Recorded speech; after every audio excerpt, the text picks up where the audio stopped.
Chapter 82. When it was close to noon, 2 warhorses stopped outside the palace gates of Zetian Palace. Tang Xiaoxi dismounted and walked forward with Lin Muyu. A group of imperial guards also came forward to greet them. Princess Shi. A imperial guard respectfully greeted. Tang Xiaoxi said, "Please help me pass a message to Her Highness Yin. Tell her that Tang Xiaoxi requests an audience with her." The imperial guard quickly mounted his horse and rode for a full 10 minutes before returning. He cupped his fists together and said, "Her Highness Yin is practicing archery in Phoenix Perching Palace. Let me bring Princess Shi and Lin Ji there." "Many thanks." They quickly mounted their horses and galloped all the way to the imperial palace. This was Lin Muyu's first time entering Zetian Palace, and it was an indescribable novelty to her. Inside Zetian Palace, the white jade floor shimmered with a luster. In the distance, there were palaces shrouded in mist. Floating windows carved from blue tiles shone with the luster of crystal and jade. Every 10 steps, there was a sentry post of the Imperial Guard. Not only was this place as rich as a mountain of gold and a sea of jade, but the security here was also extraordinarily tight. After passing through palace after palace, they finally arrived at Phoenix Perching Palace. This was Qin Yin's residence. The continuous palace terrace left Lin Muyu speechless. It was too luxurious. She lived in such a large house by herself. She originally thought that living in a villa in the real world was already considered luxurious, but compared to Qin Yin's residence, it was simply simple and unadorned. Outside of Phoenix Perching Palace was a martial arts practice field. Amidst the clattering of horse hooves, eldest Princess Qin Yin rode a fine horse in a golden cloak. She held a very exquisite bow in her hand, and the golden power of the god-binding chains surrounded her. She let go of the reins in her left hand and drew the bow with both hands, aiming at a target in the distance. Put! With a soft sound, the arrow hit the bullseye. Immediately, the maid at the side smiled and said, "Your Highness, good archery." But at this moment, Qin Yin turned her eyes to another place. She jumped off the horse and ran straight to Tang Xiaoxi and Lin Muyu, letting her gold-rimmed boots step on the gravel ground. "Xiao Shi, you're finally here." Tang Xiaoxi held the reins and said with a smile, "Xiao Yin Mu and I are here for some business. Take us to the medicine pavilion. Mu is in urgent need of 2 leveled 10 herbs. You must help him." Qin Yin was startled. Her gaze landed on Lin Muyu. She smiled and said, "Since that's the case, let's go to the hidden medicine pavilion. I know the manager there, so you can freely enter and exit." "Yes, yes." When the 3 of them arrived at the hidden medicine pavilion, they could indeed freely enter and exit. After all, Qin Yin's beautiful face was already a pass. She was the beloved daughter of the radiant prince, Qin Jin. She had awakened the god-binding lock martial soul at a young age, establishing her position as the successor of the empire. Even Qin Jin and the previous emperor had not awakened the god-binding lock, but among the younger generation of the Qin clan, Qin Yin and Qin Lei had already awakened the god-binding lock. They were known as a generation full of hope. But unfortunately, the 3 of them almost went through the hidden medicine pavilion's name list, but they still could not find the dragon tendon vine and luminous night grass. At this time, the manager at the side said carefully, "Your Highness, these 2 herbs have disappeared for many years. They are not in the hidden medicine pavilion either." This humble servant heard that there is a place in the depths of the dragon-seeking forest called the Dragon's Tomb. That is the burial ground of the dragon clan. If we can find the dragon's tomb, I'm afraid we can get as many dragon tendon vines as we want. It's just that the depths of the dragon-seeking forest are too dangerous, so the alchemists are unable to reach there. "Is that so?" Qin Yin blinked her eyes that were as deep as the starry sky. She smiled and said, "Then why not?" Lin Muyu suddenly had a bad feeling. In the end, Tang Xiaoxi immediately responded with a smile, "Why don't we take the opportunity to go to the dragon-seeking forest?" At the side, the commander of the Imperial Guards, Feng Jixing, retorted sternly, "Nonsense. Even I don't know where the dragon's tomb is. Moreover, you should know very well how dangerous the dragon-seeking forest is. One of you is the heir of the Qin clan, and the other is the princess of the Seven Seas Tang sect. Your identities are so special. Stop fooling around. You must not go to the dragon-seeking forest. As he said that, Feng Jixing glared at the manager of the Hidden Medicine Pavilion and said, I will not report the matter of you encouraging His Highness to go to the dragon-seeking forest for now. If it happens again, your head will definitely be removed. The manager hurriedly knelt and begged for mercy. Lord Commander, please spare my life. I didn't do it on purpose. Don't kneel before me. I'm so young I can't take it. Hurry up and get up. Otherwise, my saber will drink blood, yes. At the side, Lin Muyu smiled and said, Big brother Feng, don't scare me like that. Feng Jixing could not help but laugh. I was pretending to be so serious, but you still managed to see through me. At this moment, Qin Yin had already turned around and left the Hidden Medicine Pavilion with Tang Xiaoxi. As she mounted her horse, Feng Jixing hurriedly chased after her and asked loudly, Your Highness, what are you going to do? Greetings, Father. I've already reached the level 59 bottleneck. I'm going to the dragon-seeking forest to train and break through. Feng Jixing complained incessantly. He had really poked a hornet's nest this time. This capricious princess of the empire was going to the dragon-seeking forest again. Nothing good ever came out of it, and this time would most likely not be an exception. The Zetian Palace was resplendent and magnificent. It was close to noon, and the Emperor, Qin Jin, was holding a banquet for his officials. The Minister of War, the Ministry of Justice, as well as the commanders of the various armies that lived in the imperial capital were all present. Qin Jin held a jade cup in his hand and said with a smile, Come, come, come. My subjects, let's have a toast together. Everyone held their cups with both hands and treated it like a precious treasure. If anyone were to spill the wine bestowed by the emperor, it was possible that their heads would roll on the ground. At this moment, the eunuch outside announced loudly, Her Highness Qin Yin has arrived. Commander Feng Jixing has arrived. Princess Tang Xiaoxi has arrived. And that brat, who are you? You're not allowed to enter. Imperial guards, take him down. Imperial guards, stand down. This is my friend. Qin Yin's voice rang out. Qin Jin couldn't help but put down his cup, a helpless expression on his face. He loved and hated this daughter of his. He loved her excellence and beauty, and hated her willfulness and unruliness. However, perhaps love was 99%, and hatred was only 1%. This was the feelings a father had for his daughter. He raised his head and said, Let them in. Men, prepare a seat for Her Highness Yin.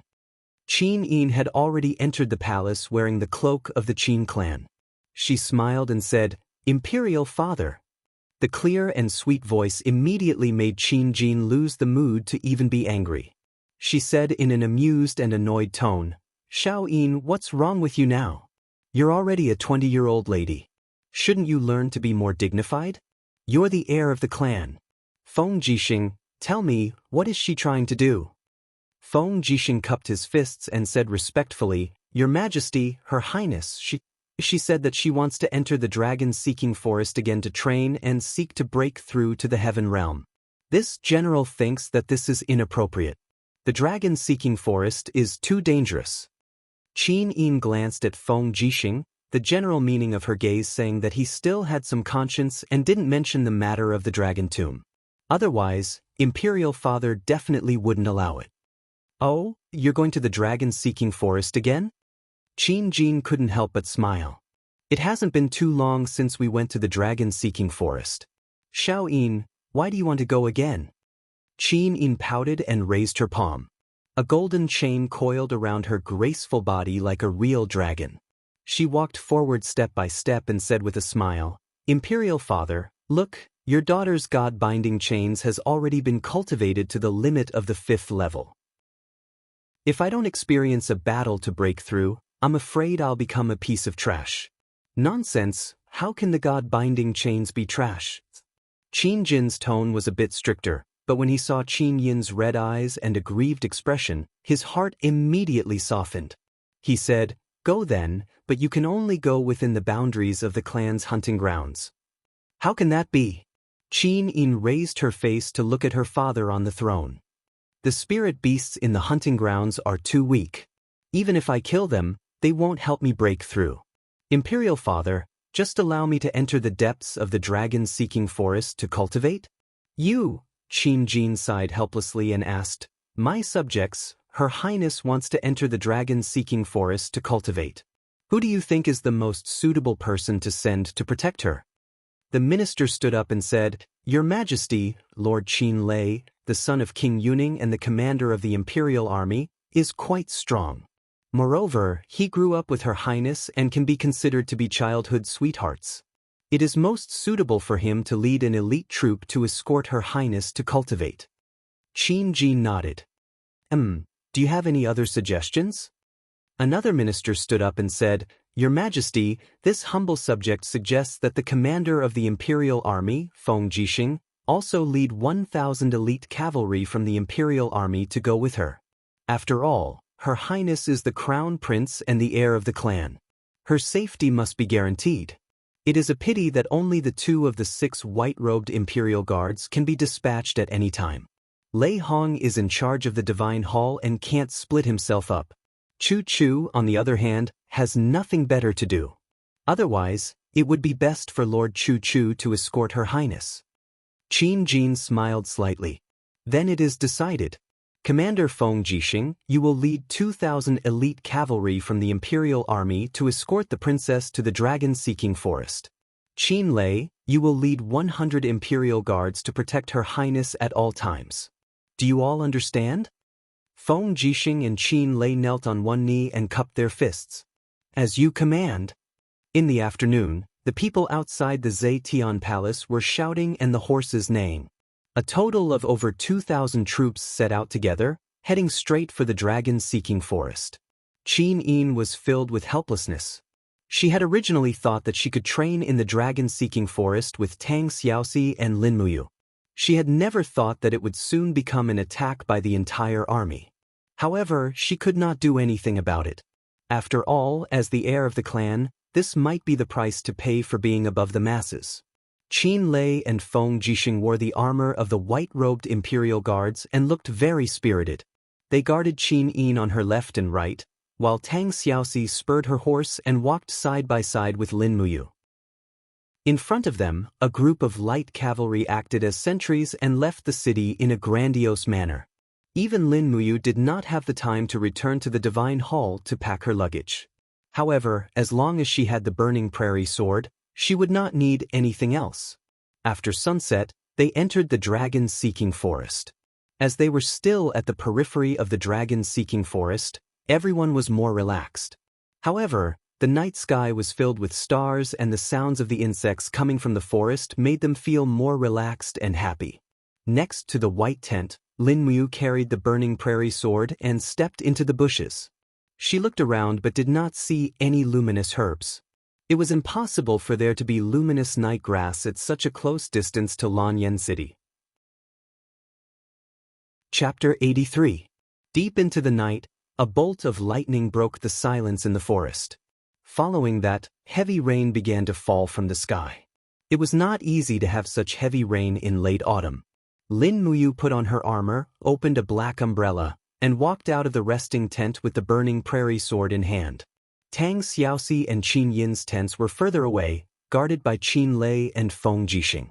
The rain landed on the oil paper umbrella with pitter-patter. The stars could no longer be seen in the sky, and the bonfire on the ground was also struggling in the rain.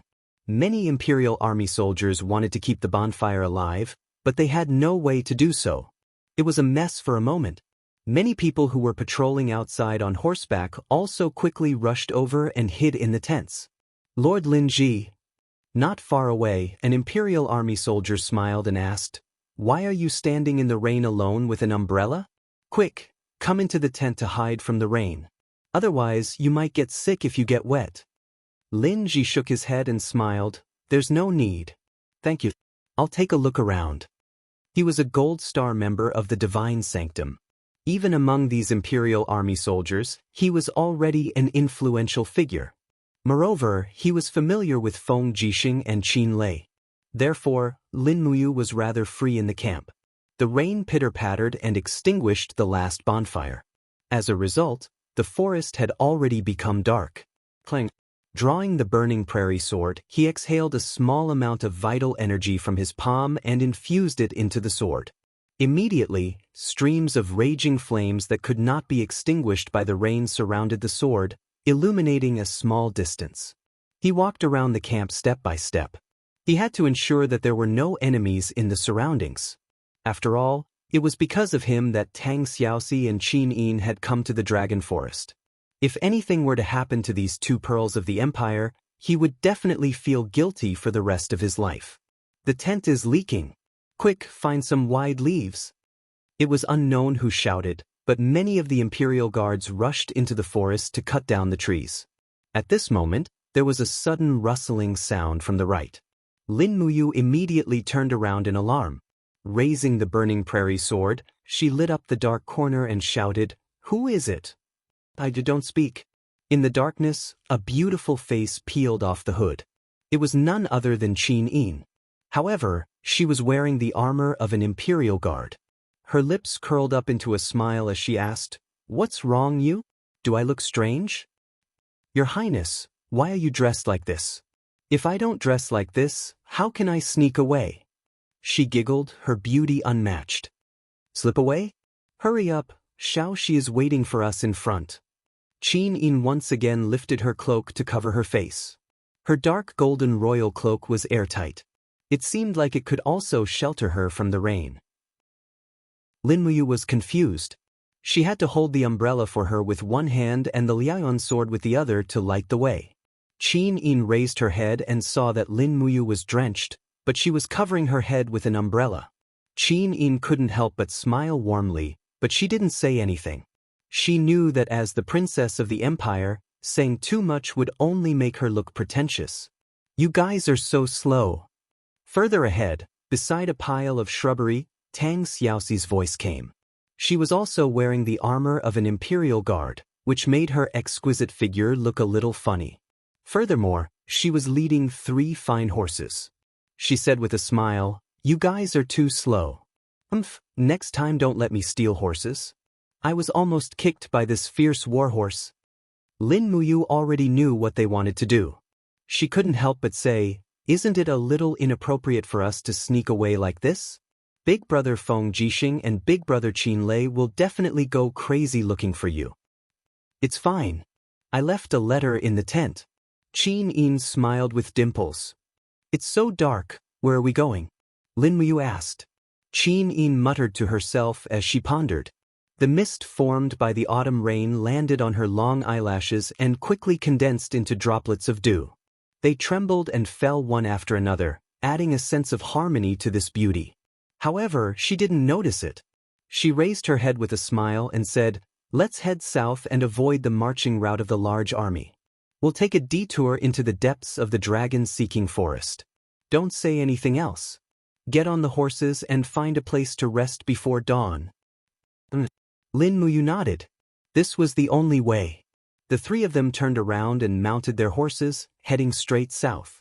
In the end, after galloping for less than half an hour, a ray of golden light suddenly shot through the darkness behind them. It seemed to be the light of the god binding chains. "Your Highness." Qin Lei's voice came. It was indeed him. He had actually caught up. "Don't run." Qin Lei shouted loudly.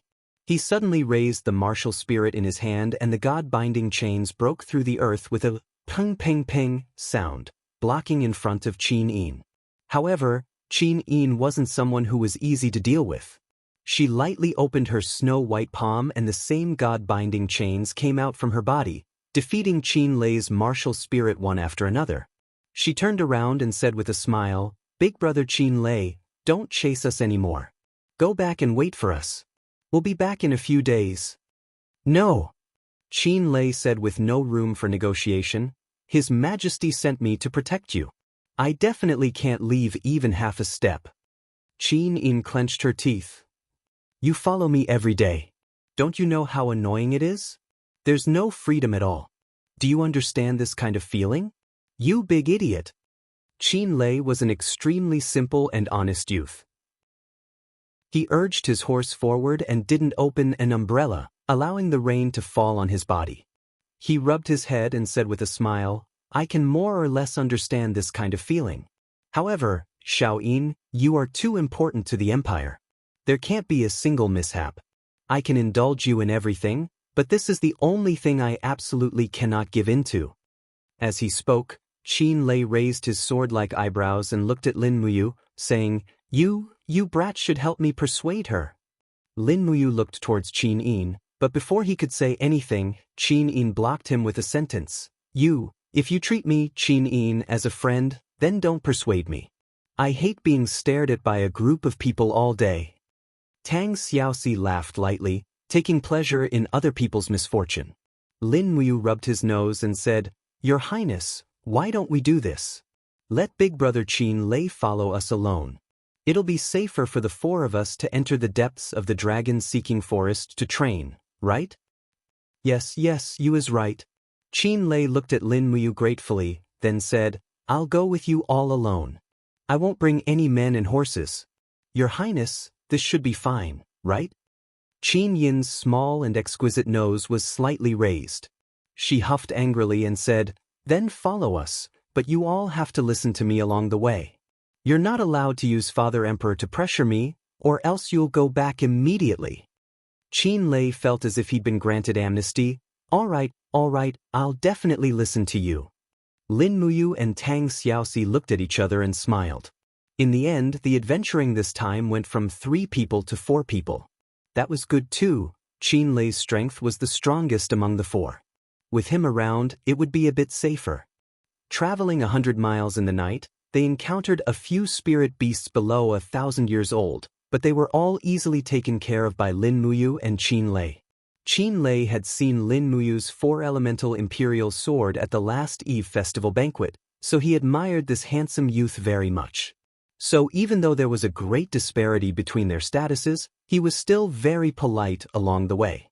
The rain stopped, and the sky brightened. Sunlight fell on their bodies. Qin Yin rode on a warhorse, her whole body enshrouded in a faint fiery light. Unknowingly, she'd already used the God-binding lock's fiery strength to dry the clothes on her body. Tang Xiaoxi's martial spirit was a firefox, so she could naturally do it easily as well.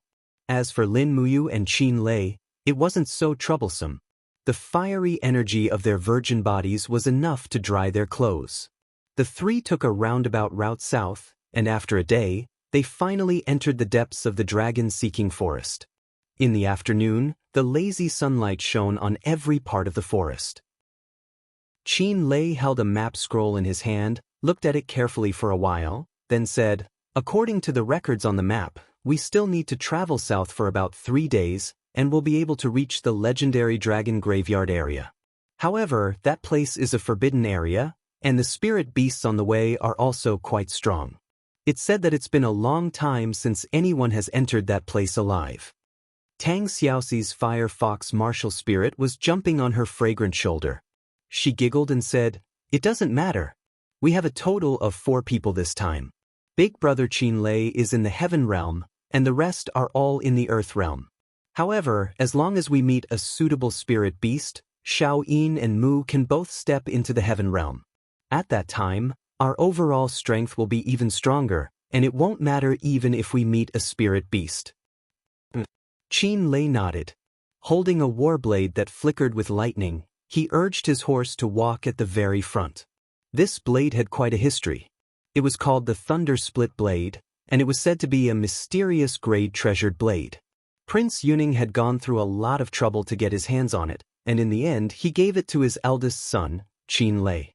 It also made Qin Lei one of the few experts in the Imperial City, so much so that when the Thunder Split Blade was mentioned in the Imperial City, they would definitely think of Qin Lei, and when Qin Lei was mentioned, they would definitely not forget his Thunder Split Blade. What kind of martial spirit does you need? Seeing that Lin Muyu had been silently hurrying along, Qin Yin tilted her head, smiled, and asked in a gentle voice. Lin Muyu was startled, and a little overwhelmed by the favor. In fact, he had seen countless beautiful women in his original world, but none of those women could be mentioned in the same breath as Qin Yin. The Qin Yin in front of him, whether it was in terms of temperament or appearance, surpassed him by too much. That kind of celestial beauty, that kind of luxurious beauty, was not something that common rouge and powder could compare with. A plant-type spirit beast is fine, and it's also fine if it's not. My martial spirit isn't picky, thank you for your concern, Your Highness. Qin Yin couldn't help giggling and said, a martial spirit that isn't picky? You is really interesting. Just at this time, Qin Lei suddenly raised his arm in front of them and said in a low voice, I'm afraid that the spirit beast that isn't picky has already arrived. Everyone be careful, there's a spirit beast 300 meters to our north, with a lifespan of at least 5,000 years. 5,000 years? Not only was Qin Yi not worried, she even revealed a trace of excitement. Raising her hand, she drew the sword at her waist and said with a smile, then let's prepare to make our move? Wait first. Qin Lei's expression was extremely grave and said, it's a stone beast, its surface is even harder than stone, and its strength is extremely great. Moreover, a 5,000-year-old stone beast is even more not to be underestimated. You, prepare to attack together with me. With your martial spirit's defense, it's even more convenient to deal with this kind of stone beast. Lin Muyu drew her long sword and said cheerfully, N. Chapter 84. A huge rock that seemed to be grayish-white was entrenched in the middle of the valley. It was as big as a disc, but upon closer inspection, one could discover that the surface of the rock was actually made up of rock scales. This was a stone beast that was curled up together. Furthermore, it seemed to have discovered the scent of humans as its body slowly moved and let out a low roar. Qin Lei held the thunder split blade tightly and looked at Lin Muyu, saying, I have also encountered a stone beast when I was training in the wild in the past, but it was only 1,800 years old. You must not underestimate the strength of the stone beast. Its movements are very agile, and its claws are sharp. One strike is enough to break a 10-centimeter thick heavy shield. Furthermore, the rock scales on its surface are very thick and normal attacks cannot break it. Later, you will attract the stone beast and I will attack. How about it? Lin Muyu waved her palm lightly, and the gourd martial spirit came out of her body, condensing into the black tortoise shell and dragon scale wall. She nodded and said, I will go first. Big brother Qin Lei, you have to be careful. You be careful too. Lin Muyu actually had an indescribable feeling of excitement in her heart. This time, the four of them came out to train together, and it was true that her defensive ability was the strongest. Therefore, she naturally took on the role of MT. The responsibilities of attracting aggro, taunting the opponent, and taking damage fell onto her. However, this was not a game. Once the team was annihilated, it meant death. There was no chance to revive and start over. The huge rock slowly began to shake. The huge disc separated into a head and a tail, and the head that was entrenched at the tail suddenly raised up. It was the face of an evil beast. It suddenly opened its bloody mouth and pounced towards Lin Muyu. This stone beast's body was at least a few dozen tons in weight. When it moved, the earth and mountains shook, but its movement speed was definitely not slow. Lin Muyu saw it clearly. Her left hand spun around her waist and grabbed the demon noise blade. She spat out her true energy and threw the demon noise blade out. Shio. This hidden weapon carried a sharp whistling sound as it rushed towards the weak point of the stone beast's head, its eyes. Unexpectedly, this big fellow was so agile that it actually moved its head to avoid the injury to its eyes. Instead, it turned its forehead to collide with the demonic noise blade. With a dang sound, sparks flew in all directions as the demonic noise blade was sent flying. From afar, Lin Muyu unleashed demonic noise fist to control the direction of the demonic noise blade. At the same time, she gripped her sword with her right hand and let out a low grunt. Streaks of lightning crackled around her arm.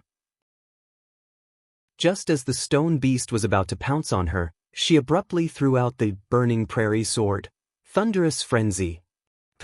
With a heavy strike, half of the blade pierced into the stone beast's lower jaw, but it didn't seem to bleed. The stone beast's rock scales were at least a meter thick, so this strike didn't cause any serious damage. In the blink of an eye, the stone beast swung its sharp claws and pounced down. On its left arm, there were a total of 3 blade-like claws, and they rapidly slammed into the wall of Lin Muyu's gourd. With a pung sound, energy splashed in all directions. Lin Muyu also rapidly retreated a few steps, her face somewhat pale. With just one attack, the black tortoise shell showed signs of breaking. "You hold on." Qin Lei raised the thunder-split blade and let out a violent roar as he rushed onto the stone beast's body. Both of his hands gripped the long blade, and the god-binding chains wrapped around the blade. A golden light flourished as he heavily struck down. Pang! Stone fragments flew everywhere, and the stone beast immediately let out an angry roar. A large hole had been opened on its back, and even some blood could be seen spurting out. Roar! The stone beast suddenly opened its mouth, as if it was going to swallow Lin Muyu. Lin Muyu was startled, and she hastily retreated with the falling star steps. She opened her right hand, and lightning controlled the burning prairie sword in the air. She suddenly lowered her arm, and the burning prairie sword suddenly struck down from above, carrying the power of a thunderous frenzy. A loud sound was heard as it bombarded the stone beast's upper jaw, and it immediately closed its wide-open mouth. Its entire head heavily smashed onto the wall of the gourd.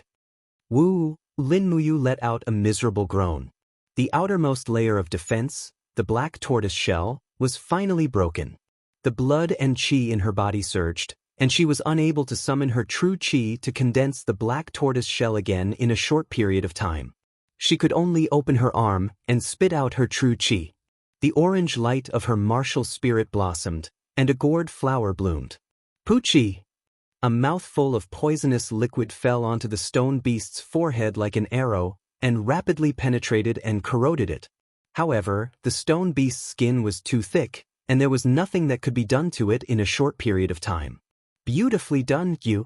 Qin Lei brandished the thunder-split blade, and streaks of lightning burst forth and fiercely struck the back of the stone beast. He was the most dangerous person. However, right at this moment, Tang Xiaoxi held the fire fox martial spirit in her hand and loudly said, "Big brother Qin Lei, be careful." What? As soon as Qin Lei turned around, he saw a black shadow flash over. Pang! That was the sweeping attack of the stone beast's tail. Under the violent and powerful attack, it immediately sent this commander of the imperial army flying, falling straight into the distant forest. However, Qin Lei's cultivation had after all already stepped into the heaven realm. His voice quickly came from there, "I'm fine. You have to hold on." Huff, huff, huff, the stone beast snorted, and a bit of blood had already seeped into its pair of eyes. Its blood-red pupils stared fixedly at Lin Muyu, and both of its claws flew about. In an instant, it pounced on her several times, blasting the dragon scale wall to the point of almost collapsing. However, Lin Muyu did not have much of a way to deal with this big guy. After all, his martial spirit specialized in defense, and even the destructive power of the four-elemental imperial sword was far from being able to compare to Qin Lei, who had the support of the god-binding shackles. "Moo, be careful!" Tang Xiaoxi launched an attack from the flank, and the fire fox cried out loudly. However, her penetrative power was too weak, and practically did not make the stone beast feel any pain, so it naturally ignored her. This angered Tang Xiaoxi to the point of whimpering. The feeling of not having any sense of existence made the proud princess a little unable to bear it. The true qi in her body was becoming more and more unable to be quickly activated. Just as Lin Muyu was feeling anxious, rays of golden light suddenly appeared around her body, and Qin Yin's voice came from behind, "God-binding power." This was Qin Yin's martial spirit skill, and could also be considered as a support skill, increasing the target's attack power. "Attack you," she said while breathing rapidly. It seemed that releasing the god-binding power had already consumed a lot of her strength. When the god-binding power entered her body, Lin Muyu could clearly feel the surging power in her blood vessels, and a feeling that she had to spit it out was on the verge of bursting out. She lightly raised her arm, and the black tortoise shell actually condensed again. True qi surged around her body, and she grabbed the spinning demonic noise blade and threw it out again. At the same time, she lightly released her right hand, and the burning prairie's sword lightly flew up. Flames spouted out from her palm and lingered around the burning prairie sword. The blade of the sword quickly spun, using fire to manipulate the sword. Furthermore, she used the true dragon essence fire this time. The dazzling purple flames lingered around the longsword, causing Qin Yin and Tang Xiaoxi to be a little shocked. They had never seen flames like this before. Dragon flames spiral break. She exerted force with both hands, and immediately the high-speed spinning burning prairie sword smashed into the stone beast's head like an invincible iron awl. The true dragon essence fire quickly melted the stone beast's scales, and with a bang, it blasted a large hole in the stone beast's head. Grayish-white brain matter could faintly be seen. Good heavens, this attack was really ruthless. But what shocked Lin Muyu was that the stone beast's vitality was too tenacious. It seemed to be completely fine even after its head had been blasted open. With a roar, it pounced forward, and with a swipe of its claws, it directly shattered the black tortoise shell. Lin Muyu raised her hand to grab the burning prairie sword, and hurriedly pressed her left hand against the blade to block the stone beast's next attack. It was also at this moment that a beautiful figure appeared beside him. Qin Yin carried a long sword and stood shoulder to shoulder with him. God-binding shackles surged around her. With a shout, the God-binding shackles slashed out together with the long sword. Pang! What a good Qin Yin! She actually relied on the tyrannical strength of the God-binding chains to slash back the stone beast's sharp claws. At this time, Qin Lei raised the thunder-split saber and charged over again. A slash landed on the stone beast's neck from midair, and stone fragments splashed everywhere. He loudly said, "Shao Yin Yu Shao Shi, all of you fall back. Let me do it." The stone beast was still roaring, but after being continuously slashed 7 or 8 times by Qin Lei, its roars became weaker and weaker. With a crack, its bones broke, and its entire head separated from its body. No matter how strong its vitality was, it was unable to continue fighting without a head. After all, it was a stone beast, not called Xing Tian. Huff, huff. The stone beast's head that fell to the ground was still breathing with all its might, while its body lay on the ground, continuously struggling frantically. F***C. Lin Muyu held the burning prairie sword with lingering fear in her heart. She turned around to look at Qin Yin and asked with concern, "Are you all right?" Who would have thought that Qin Yin would also ask the same thing? The two of them spoke at the same time. In the next moment, Her Highness the Princess lowered her head with a flushed face. She didn't know what to say to get past this awkwardness. Luckily, Qin Lei was more straightforward. He leaped down from the stone beast's corpse and said with a smile, "Luckily, Yu's defense is strong enough. Otherwise, we might be in danger." This time, it was really not easy to kill this 50-hundred-year stone beast without any injuries. "Your Highness, what are you still hesitating for? I remember that your God-binding chains only has 3 abilities, and none of them are defense type. Come, this stone beast's defense is so strong.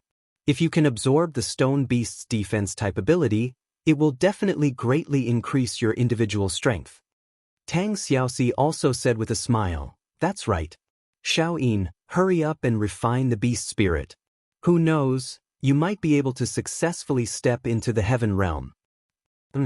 Qin Yin was no longer embarrassed to the point of blushing. She took a step forward, and with a light chant, she summoned the God-binding chains. This golden chain was like a real dragon, coiling around the young lady's waist and between her twin peaks. It was like a guardian, but also like an attacker. It began to madly and greedily absorb and refine the stone beast's beast spirit. This stone beast's beast spirit could actually be refined by herself, but Lin Muyu didn't care. There were many spirit beasts in the dragon-seeking forest, so there was no hurry. Letting Qin Yin become stronger would be of great benefit to the entire adventurer team. Qin Yin closed her beautiful eyes, controlling the God-binding chains to enjoy this delicious meal. However, the stone beast's beast spirit was still very tenacious. No matter how hard Qin Yin tried, she was still unable to grasp the beast spirit's most essential part. Qin Yin also knew that this power contained the stone beast's most essential spiritual power, which was also the ability power. Therefore, she had to absorb this portion of the beast's spirit. Unfortunately, this seemed to be too difficult. Not long after, Her Highness the Princess was already drenched in fragrant sweat. "I can't do it anymore," she suddenly said. Chapter 85. Do you need help? Lin Muyu sheathed his long sword and asked calmly from the side. Qin Lei was stunned. "You can help? As far as I know, the process of refining the beast spirit is not something that others can interfere with, right? Xiaoyin, if you really can't refine the skill, then don't force yourself, otherwise you will hurt your body." Tang Xiaoxi crossed her arms in front of her chest and said, "If Mu can help, then don't hesitate." Lin Muyu walked to Qin Yin's side and a faint fragrance of a young girl entered his nose. His heart couldn't help but sway, but he immediately reprimanded himself in his heart. "What am I thinking about, you bastard? Is this the time to let your imagination run wild? I can't keep thinking about petty things all day long. We must be honest and be a person who is free from vulgar interests. Lin Ji, you better remember, you are an honest and confident young man." Thinking of that, his face turned red. His palm opened slightly and his true qi surged. The treasured refining cauldron shrouded down in the form of energy and quickly enveloped Qin Yin and himself. But from Qin Lei and Tang Xiaoxi's point of view, the energy that Lin Muyu summoned was a kind of true qi energy condensed body, and they couldn't see the specific form of the treasured refining cauldron. Closing his eyes, the first layer of true fire inside the treasured refining cauldron started to burn, refining the last strand of beast spirit of the stone beast. Qin Yin also seemed to feel it as her long eyelashes lightly trembled, but she didn't dare to be distracted in the crucial process of refining the beast spirit. Lin Muyu said softly, "Your Highness doesn't need to be distracted, concentrate on absorbing and leave the rest to me." Inside the treasured refining cauldron, the beast spirit of the stone beast was howling miserably as it was refined by the first layer of true fire. But this beast spirit was really too tenacious. It was still unable to be refined even after being refined for a full 5 minutes. Lin Muyu made up his mind and suddenly shouted, activating the second layer of flames of the treasured refining cauldron, "Extreme Fire." The so-called extreme fire was a flame that came from the sky and was very fierce. It was ranked second among the 18 layers of flames of the treasured refining cauldron. Although it was ranked lower, it was already very powerful at this time because Lin Muyu had only comprehended the third layer of flames.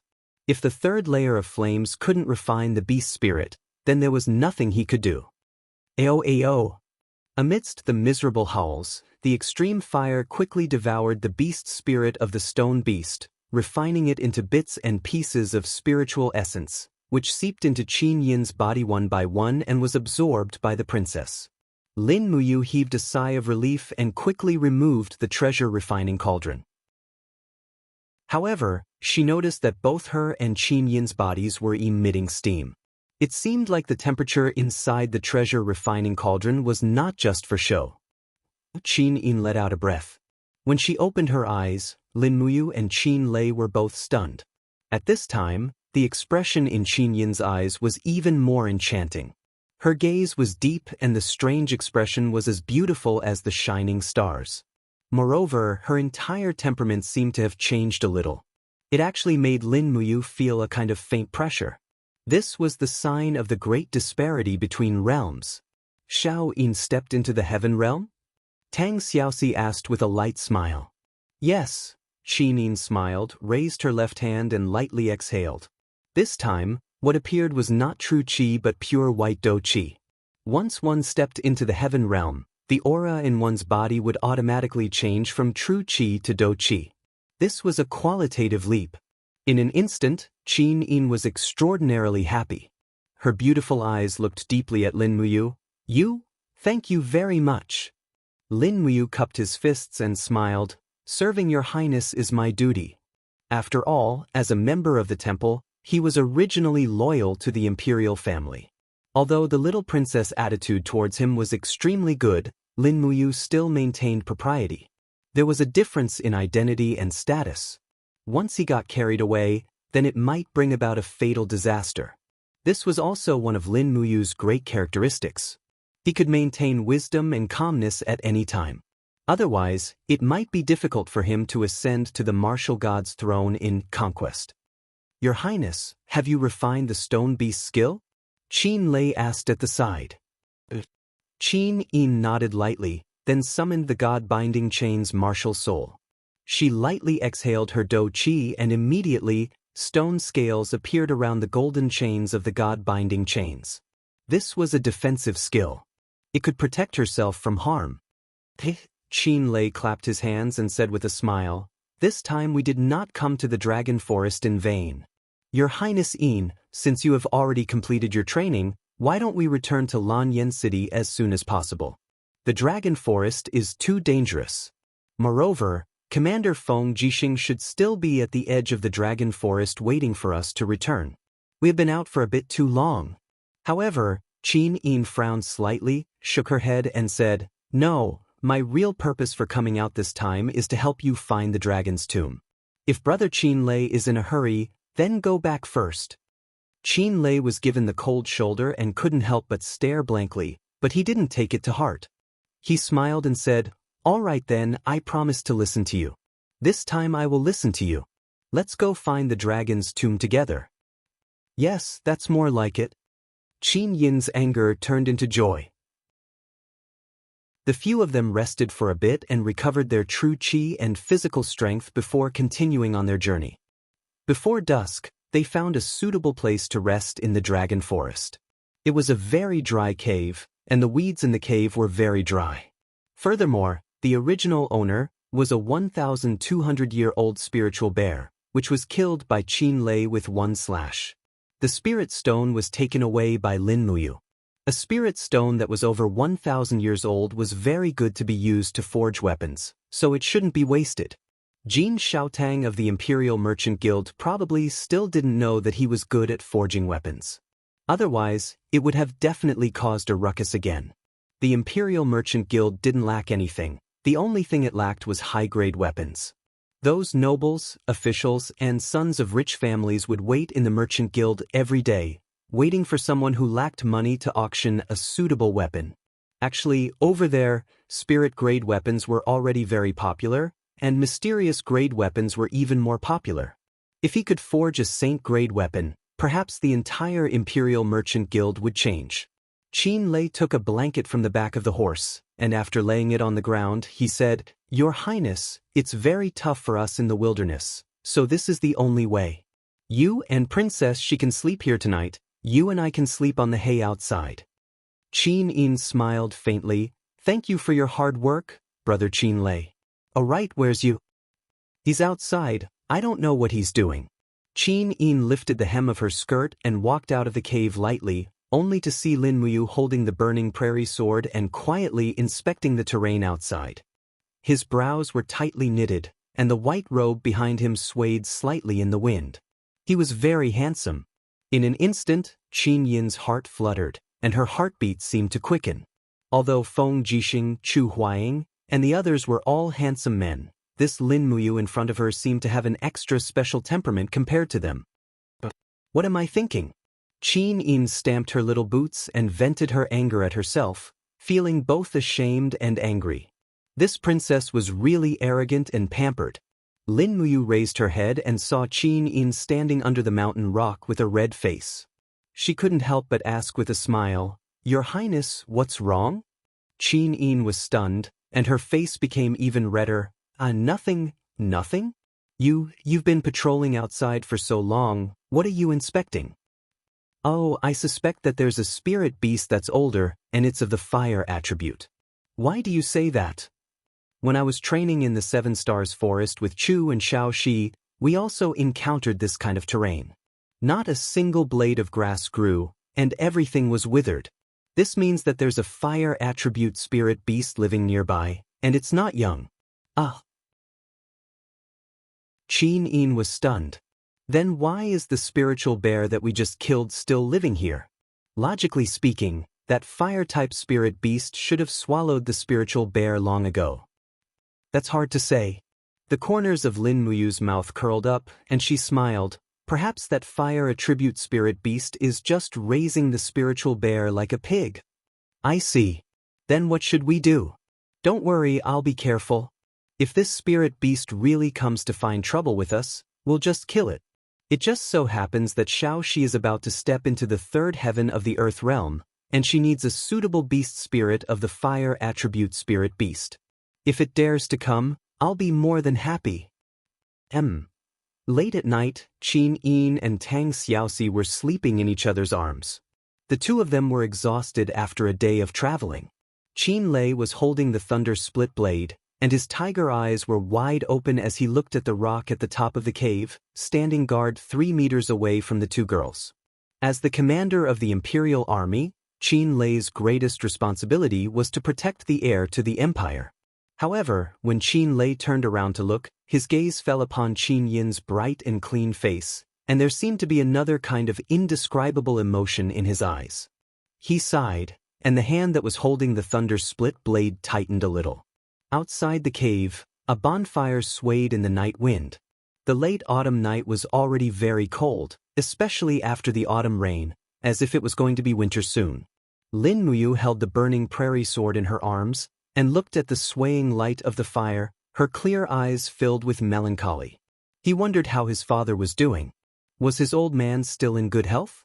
At the thought of this, Lin Muyu's eyes instantly became moist. She raised her head to look at the sky and murmured, "Father, brother, are you both well now? I miss you both, but I can't go back now. Brother, you must take good care of father, don't let him work so hard anymore. When I'm not here. Brother, you have to shoulder the entire Long Xian group." At this moment, a soft hissing sound was suddenly heard from afar, and it was accompanied by a scorching heat. It's finally here. As the owner of this area, it was finally time to hunt Lin Muyu, Qin Yin, Tang Xiaoxi, and the other uninvited guests. Lin Muyu called out softly, "Brother Qin Lei, wake up His Highness and Xiaoxi, our guests are here." Qin Lei was startled, and turned around to look, only to find that Qin Yin and Tang Xiaoxi had both woken up, and were looking at him with their beautiful eyes. "Is that fire spiritual beast here?" Tang Xiaoxi was slightly excited. Chapter 86. Hiss, hiss, flames lingered around the head of the huge beast. This was a huge beast that looked like a lizard. Its blood-red eyes stared greedily at the leaping bonfire. Wild beasts were naturally afraid of wildfire, so it seemed to have some fear towards bonfires. However, the handsome youth wearing a general's robe behind the bonfire made it salivate. If it did not swallow this person alive, this lizard would not be satisfied. Qin Lei carried his battle blade and walked out of the cave. He looked at the spirit beast hidden in the bushes from afar and smiled. There are 3 golden and 4 silver lines of fire on its head. It's a 340,000-year-old fire lizard. This kind of spirit beast is very common in the dragon-seeking forest. However, a 340,000-year-old spirit beast is very suitable for Xiaoxi to use for her breakthrough. Qin Yin hugged her cloak and walked out of the cave. Her elegant face looked even more enchanting under the moonlight. She smiled lightly and said, "A 340,000-year-old spirit beast. There's no need for me and Xiaoxi to take action anymore. You and brother Qin Lei quickly finish it off. After Xiaoxi has refined the beast spirit, we can still sleep for a while longer. Hurry, hurry." Qin Lei carried his thunder split blade and walked forward. His gaze was as if he was looking at a prey that had fallen into a trap. He smiled and said, If we don't leave the bonfire, we won't be able to lure it to attack. Let's go, the two of us will finish it off quickly." Alright. In reality, Lin Muyu did not think much of this fire lizard. When he and Chu Yao were hiding in the Seven Stars Forest, they had also killed a fire lizard. Although it was only 1,700 years old, at that time, his cultivation was still low. Now, it was completely different. He possessed the 4 elemental imperial sword and the true dragon primary fire. He did not need to care about this 340,000-year-old spirit beast at all. He raised his sword and rushed out, saying with a smile, "Big brother Qin Lei, let's see who can kill this fire lizard first." Qin Lei raised his blade and rushed forward, scolding with a smile. You stinking brat, you didn't even say a word. You ran so fast, how could I catch up? Hiss hiss, when the fire lizard saw the two approaching, it immediately spat out its tongue and quickly pounced over. Its movements were very agile, but it had underestimated the strength of the young man in front of it. Whoosh! The burning prairie sword sped over, wrapped in thick lightning. Lin Muyu had directly used the shocking thunder wild wave to greet it. Sparks flew in all directions. The fire lizard's fire breath was actually pierced through by the burning prairie sword. The sword light pierced through the lizard's upper jaw, leaving behind a bloody hole. Thankfully, it did not hit its brain. Otherwise, the fire lizard would have been killed on the spot. Lin Muyu raised her palm. Lightning chains soared into the sky as she controlled the burning prairie sword to attack from the sky. Roar! The fire lizard roared and attempted to counterattack, but it was caught off guard by Lin Muyu's demonic sound fist right in the eye area. As it retreated while screaming, its tail suddenly trembled. The burning prairie sword followed the wind and directly pierced through the fire lizard's tail, nailing it to the rock. This time, it couldn't even run away. Qin Lei laughed out loud. His figure swept across the sky, and he raised the thunder-split blade. Streaks of lightning enshrouded the thunder-split blade. This mighty attack must be Qin Lei's signature skill, right? Fierce thunder blade. With a pu sound, fresh blood splattered. Qin Lei's blade technique was too overbearing. He had actually chopped off the fire lizard's head from the middle. Not only that, his entire body was covered with a biting cold wind force. Suddenly, he held the blade in his hand and swept it horizontally as he shouted, "Dragon's Rush!" Blood splattered everywhere. This massacre scene was not suitable for children. The fire lizard was cut into pieces by Qin Lei's sweeping attack, and there was a faint dragon roar. Qin Lei must have the dragon force in his body, or else the destructive power shouldn't be so exaggerated. Pa! Lin Muyu grabbed the burning prairie sword that was flying over and said, "Big brother Qin Lei, don't randomly slash anymore. This fire lizard is a bloody mess. How is Xiao Shi going to refine the beast spirit later?" You're right to remind me. Qin Lei, the martial maniac, quickly put away the blade and said with a smile, "Princess Shi, you can come over and absorb the beast spirit. This 3,400 years old spirit beast should be enough for you to break through." Tang Xiaoxi looked at the bloodstains on the ground and was a little speechless. However, she still stepped on the blood of the spirit beast and released the fire fox martial soul to begin refining the beast spirit. Lin Muyu held onto the long sword and stood guard at the side.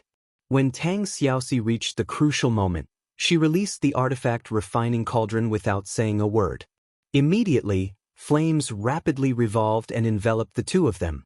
Qin Yin and Qin Lei didn't say anything, but they knew that Lin Muyu was helping Tang Xiaoxi refine the essence of the beast spirit. This process wasn't considered long. It was completed in less than 20 minutes. Phew! Lin Muyu heaved a sigh of relief and put away the artifact refining cauldron.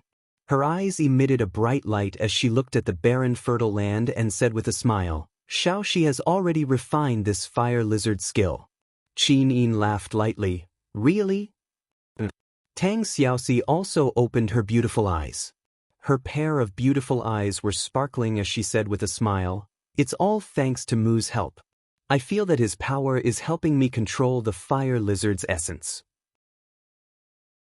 Otherwise, with my power, I might not be able to suppress it." Qin Lei was greatly surprised and said, What method did you use to help His Highness and the princess refine the essence of the beast spirit?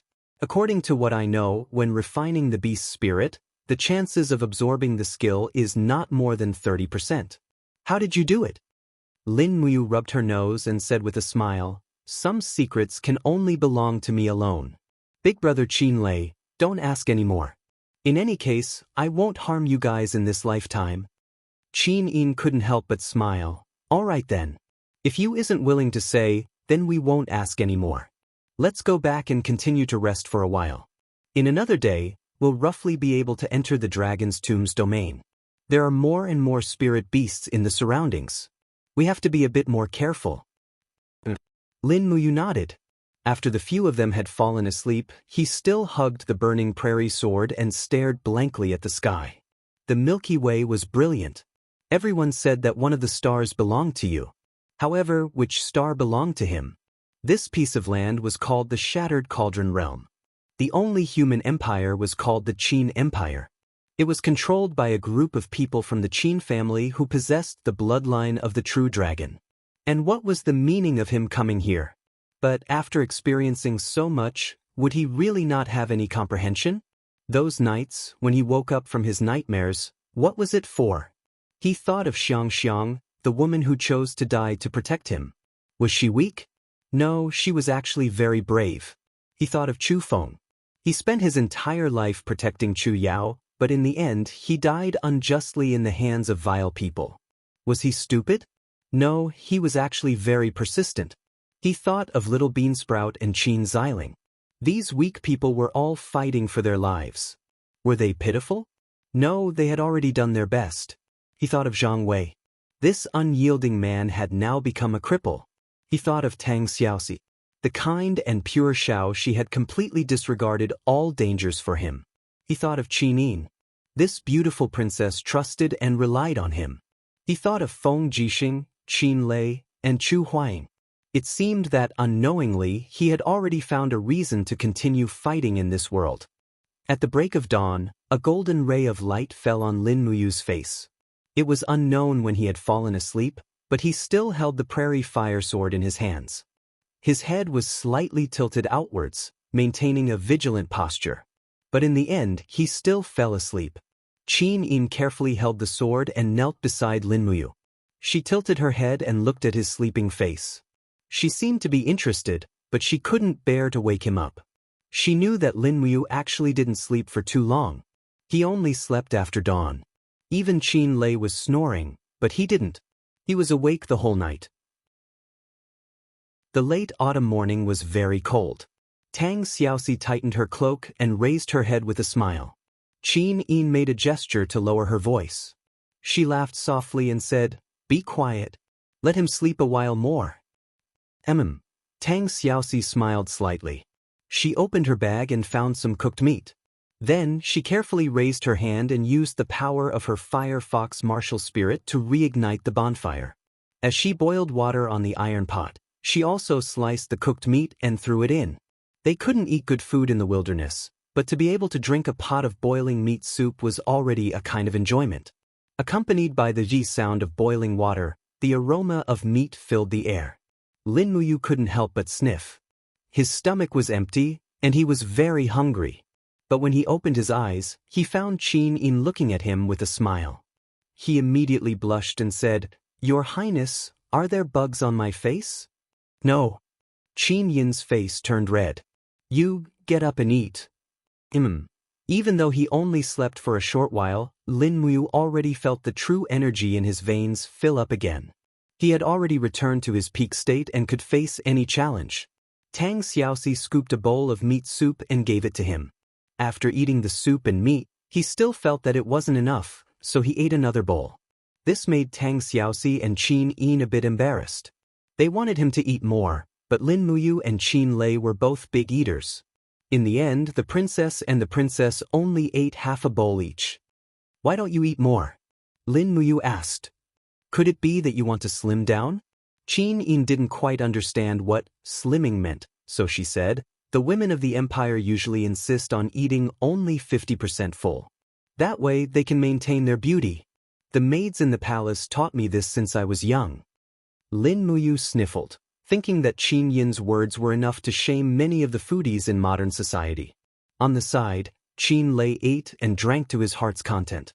He raised the thunder split blade and said with a smile, "Today we can enter the dragon graveyard area. At least this is the area marked on the map. You, the next spirit beast's wild beast spirit is yours." Lin Muyu said resentfully, "Then Big Brother Qin Lei must guarantee that you won't go crazy and randomly chop. At the very least, you must ensure that the spirit stone in the spirit beast's body is intact. Otherwise, you'll be like the fire lizard and even the spirit stone was destroyed by you." "I will." "You've reminded me. In reality, Things like spirit stones could basically be bought with Jinin coins. Therefore, people of noble birth like Qin Yin, Qin Lei, and Tang Xiaoxi wouldn't care about spirit stones. After all, spirit stones could only store 50% of a spirit beast's spiritual power. The wild beast spirit, on the other hand, could store 100% of the spiritual power. That was the cultivation treasure that Qin Yin, Tang Xiaoxi, and the others fancied. Lin Muyu was different. To her, spirit stones were equivalent to a weapon's guardian beast soul. They were all money. She was a commoner in this world and extremely poor. She had to be frugal, diligent, humble, cautious, meticulous, far-sighted, virtuous, don't bully the young for being poor, strengthen the divine temple's sparring masters, and so on. Chapter 87. On the fourth day after entering the dragon-seeking forest, the terrain became more and more dangerous, to the extent that it was already impossible to pass through on horseback. They could only lead the war horses and walk step by step through the winding mountains. The road had long been cut off, so they could only rely on Lin Muyu and Qin Lei to wield their weapons in front to open up a path. On this day, they once again encountered 3 spirit beasts that were over 2,000 years old. They were all taken care of one by one, but they still did not encounter any spirit beast that Lin Muyu was interested in.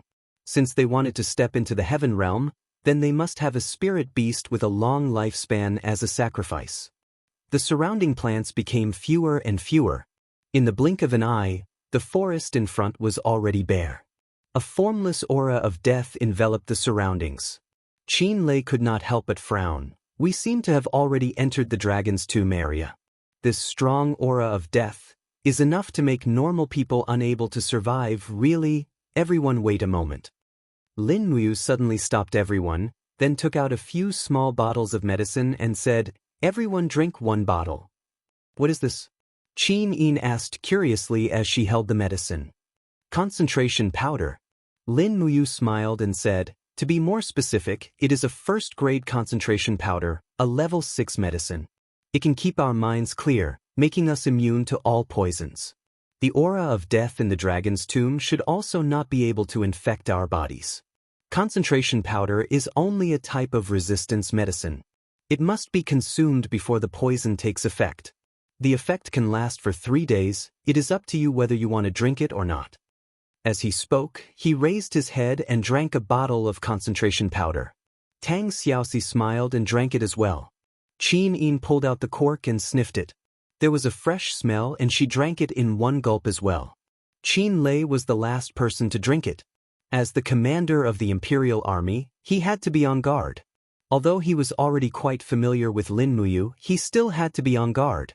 He could only drink it when he saw that Lin Muyu and the others were fine. The concentration powder turned into a cool feeling and flowed through her body.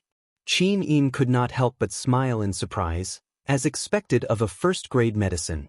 "This feeling is really different." Tang Xiaoxi smiled lightly. "Let's go." Yes. Qin Lei carried the thunder-split saber and said, You walk in front and open up the path. I'll bring up the rear. Everyone be careful. We're about to enter the dragon tombs area." Lin Muyu nodded. She knew that Qin Lei still didn't have 100% trust in her, but this couldn't be blamed on him. Clang.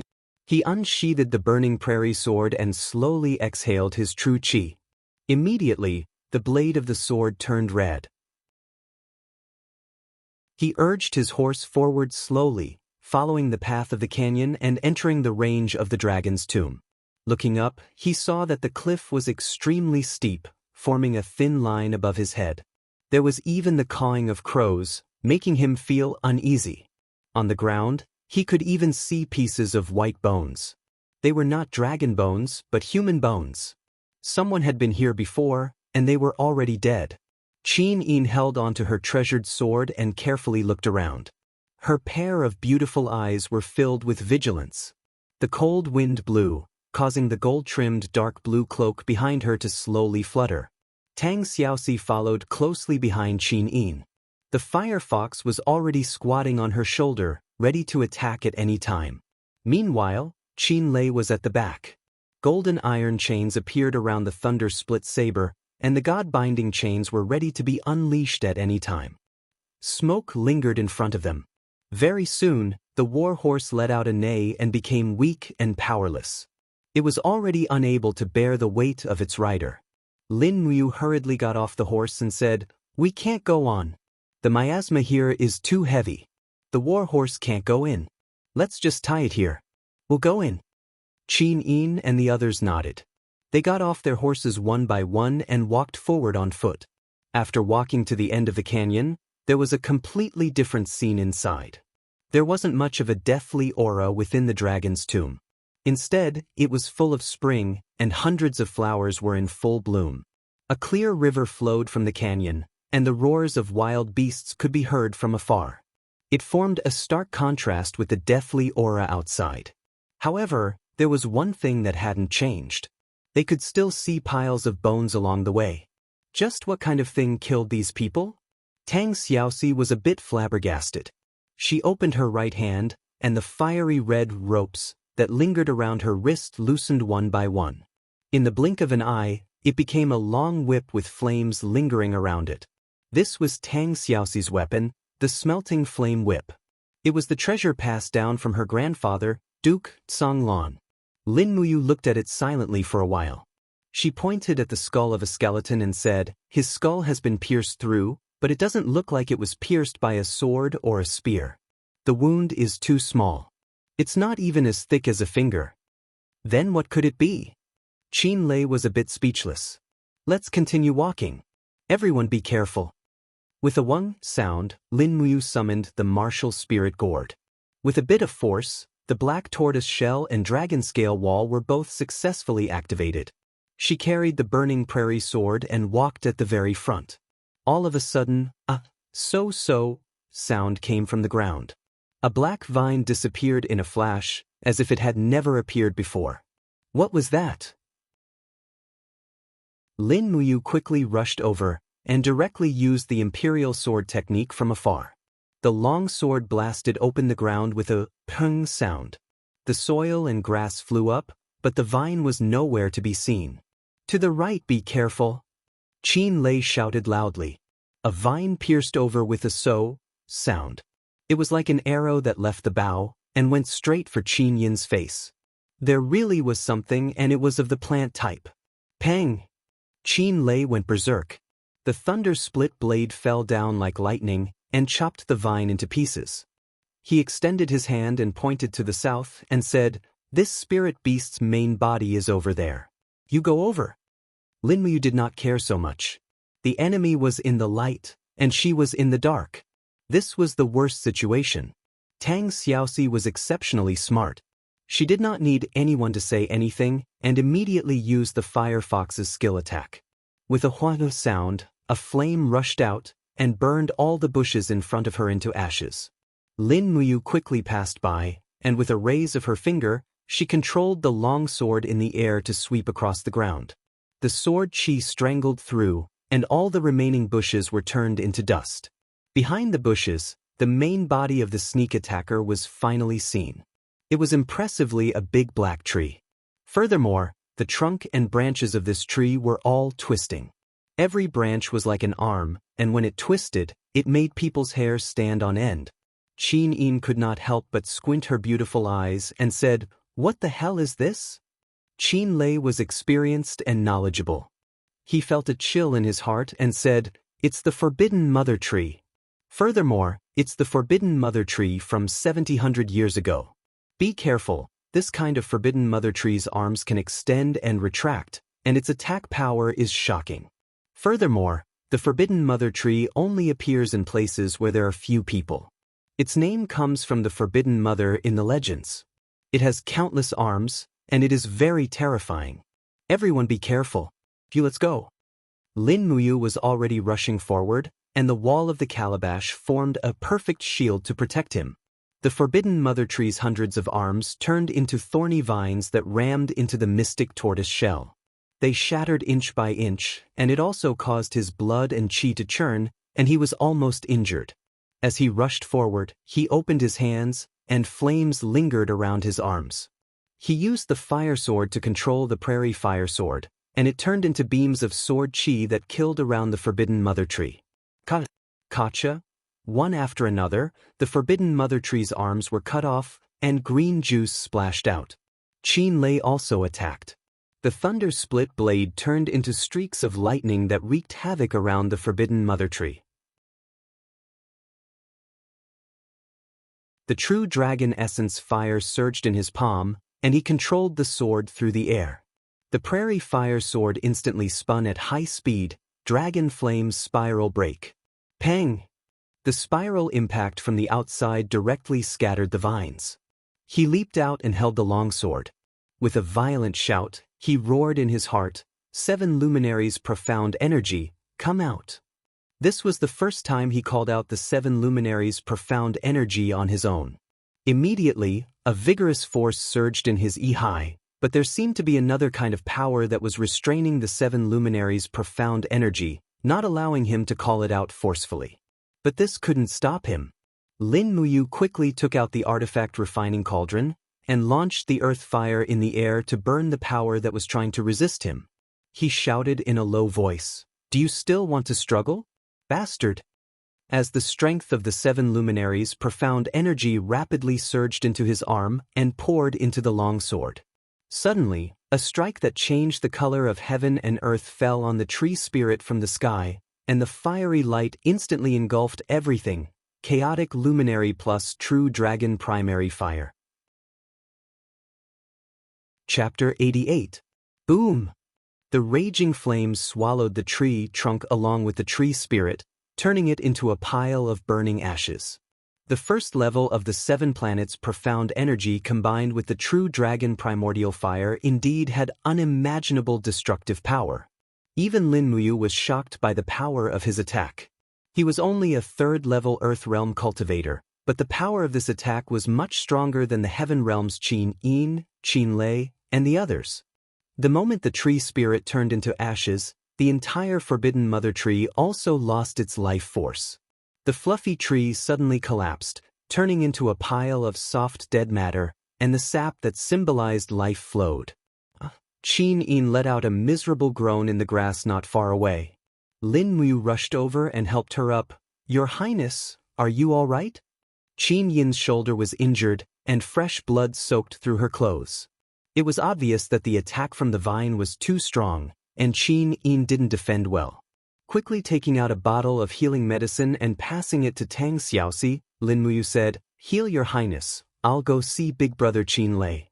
But when she arrived at Qin Lei's side, she saw Qin Lei sitting on a rock at the side with one leg crossed. He clenched his teeth and pulled out the thorny vine from his leg. Fresh blood flowed out, but he did not make a single sound. This Qin Lei was indeed a man of iron bones. Lin Muyu passed over a bottle of healing medicine and said, "Big brother Qin Lei, this is a high-quality healing medicine. Hurry up and use it. This kind of healing medicine can repair injured tissues at the fastest speed and allow you to recover quickly." "Then, thank you." Qin Lei took the medicine and tore the clothes on his leg, pouring the medicine on the wound. At the same time, he curled his lips and said with a smile, "This forbidden mother tree is a 7,000-year-old spirit beast. If you like it, this beast spirit is yours. I haven't cultivated to the level of advancement yet, so using this beast spirit is a waste." Lin Muyu smiled happily. "Then it would be impolite of me to refuse? Okay, go." He came to the side of the forbidden mother tree's corpse and quickly summoned the martial spirit gourd. The orange gourd immediately sensed the rich spirit energy and greedily absorbed it. Furthermore, Lin Muyu automatically opened the artifact refining cauldron's domain and quickly refined the beast spirit. Squeak! After refining for nearly 30 minutes, the voice of the forbidden mother tree came from within the beast spirit. It was resisting as if it was unwilling to become a sacrifice for the gourd. However, its resistance was a little powerless. Lin Muyu forcefully activated the 3rd level of the furnace, the earth fire, and quickly refined the essence of the beast spirit. Buzz! After the gourd was full of energy, it flickered. After absorbing the beast spirit of the forbidden mother tree, the color of the gourd changed from orange to indigo. It was very beautiful. It had also absorbed the Forbidden Mother Tree's skill, Revival, which could greatly increase the recovery rate of life. Lin Muyu could even feel the vitality in her blood. The wound on her shoulder felt numb and itchy, as if the wound was slowly healing itself. Have you refined the skill? Qin Lei asked.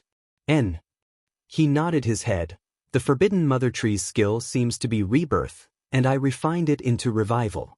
I'm afraid my recovery speed will be surprisingly fast in the future. Congratulations. Qin Lei held onto the thunder split blade and said with a smile, I never thought that a Forbidden Mother Tree would actually injure the three of us. Only Xiaoxi is not injured at all. Tang Xiaoxi's face turned red. That's probably because I hid further away? Lin Muyu said happily, this is a good thing. Xiaoxi, your cultivation is the lowest among us. Only by hiding further away can we focus on fighting. That's how it should be. Tang Xiaoxi pouted her lips, but I also have the dream of becoming a strong ranker. Being with a group of abnormally strong fellows like you has dealt a huge blow to my confidence. Qin Yin stood up and said with a smile, let's find a place to rest for a while, then go look for the dragon bones? Qin Lei said, since we've entered the dragon's tomb, then there's no need to be too anxious. We're all injured. I suggest that we rest for a night to recuperate and enter the depths of the dragon's tomb tomorrow. How about it? Lin Muyu nodded her head. Agreed. All right. The two beauties also nodded their heads one after another. After setting up camp by the side of the stream, Lin Muyu found some hay and made it into a big bed. After that, she found some firewood.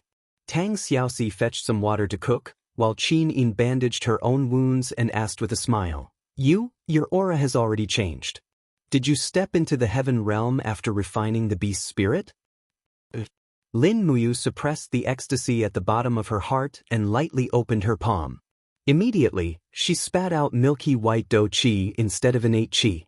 This do qi merged with the lightning elemental sprite in the air and evolved into the power of lightning with crackling sounds.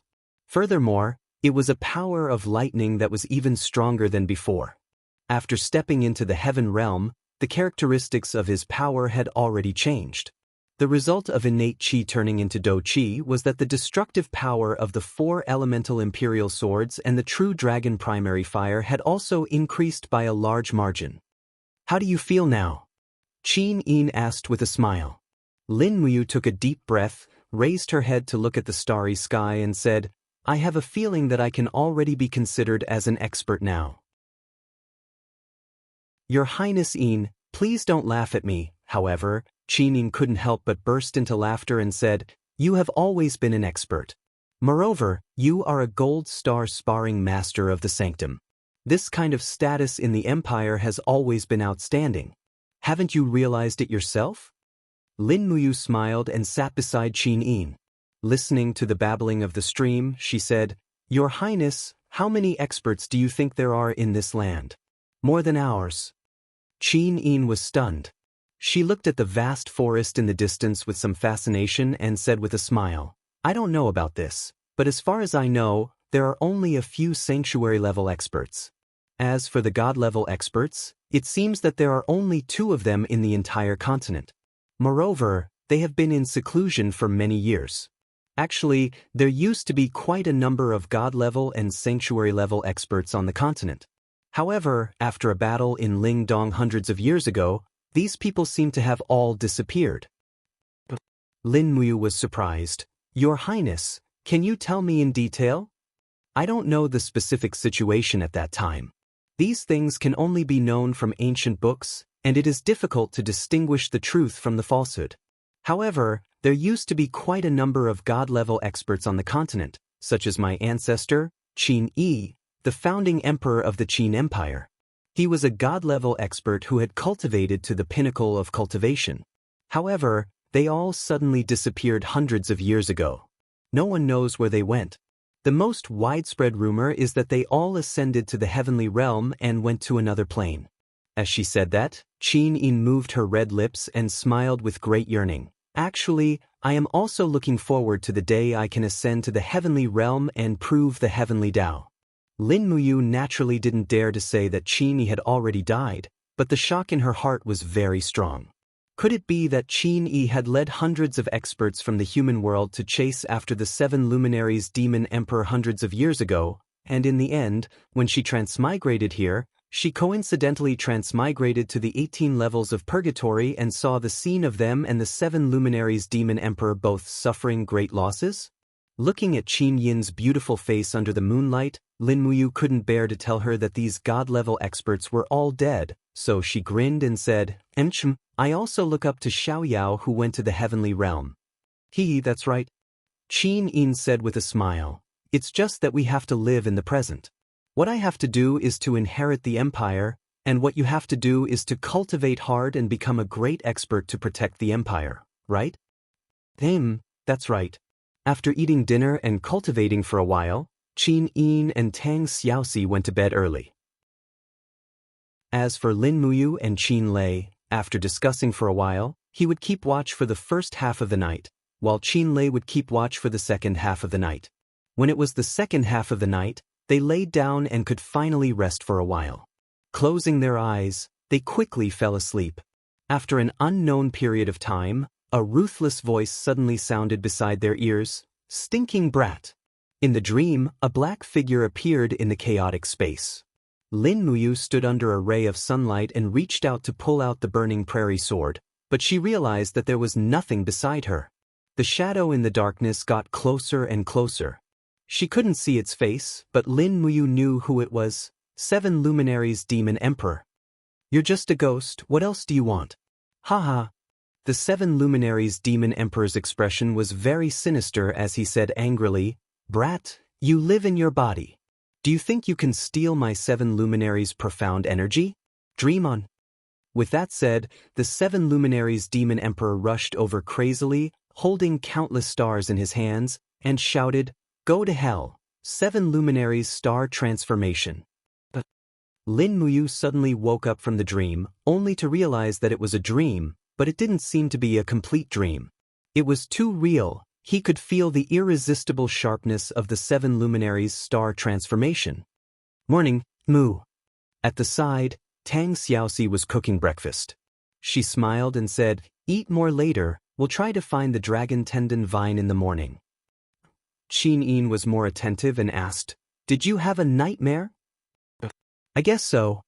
He smiled slightly, shook his head and said, Maybe I was too tired during the day. After breakfast, the 4 of them continued to explore the depths of the forest.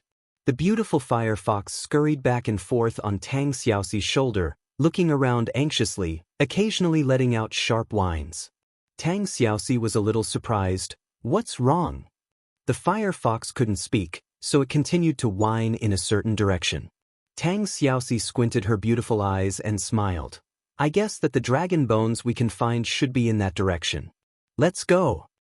Since no one knew where to find the dragon bones, listening to the fire fox's directions seemed to be a good choice, so the group of people followed the fire fox's directions.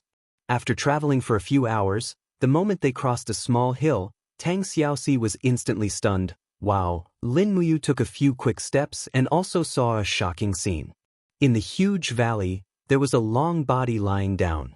It looked like a dragon, but it wasn't a 5-clawed true dragon. Instead, it was a land dragon, but it could also be called a dragon. Found it. He rushed down the hill happily and jumped on the dragon's skeleton, only to see a bunch of green tree vines growing out of the spine, enshrouded in a faint dragon aura. He could not help but laugh. Dragon tendon vine. We found the dragon tendon vine. But at this moment, an invisible aura spread out behind him. Tang Xiaoxi's face turned cold and she hurriedly shouted, Moo, be careful. Whoosh. The cold air spread out quickly, blowing the dragon tendon vine and causing it to whistle. For a moment, Lin Muyu was unable to move, as if her whole body was being controlled by the domain pressure, unable to move. Finally, the one who should come had come. Chapter 89. In the air, a gray-robed elder held a metal staff in his hand. His eyes were filled with ferocity as he stared straight at Lin Muyu. Layers of invisible qi shrouded Lin Muyu, making it impossible for her to move. This elder was even able to stay in the air for a long time as if he was a celestial being. Lin Muyu desperately resisted the opponent's power. She raised all the fighting energy in her body to its peak, causing the white battle robe behind her to flutter in the air. Suddenly, she opened her left palm and the power of thunder emerged. She pulled the Burning Prairie sword out of its scabbard. The moment the Burning Prairie sword was pulled out of its scabbard, it created an air current and tore a crack in the opponent's chi net. Rustle, leaping nearly 10 meters away from the opponent's grip, Lin Muyu felt as if all the bones in her body were about to be torn apart. She turned around and looked at the elder in the air. Her eyes were stern as she said, "You are the one who crushed Zhang Weilong's tendons?" The person smiled.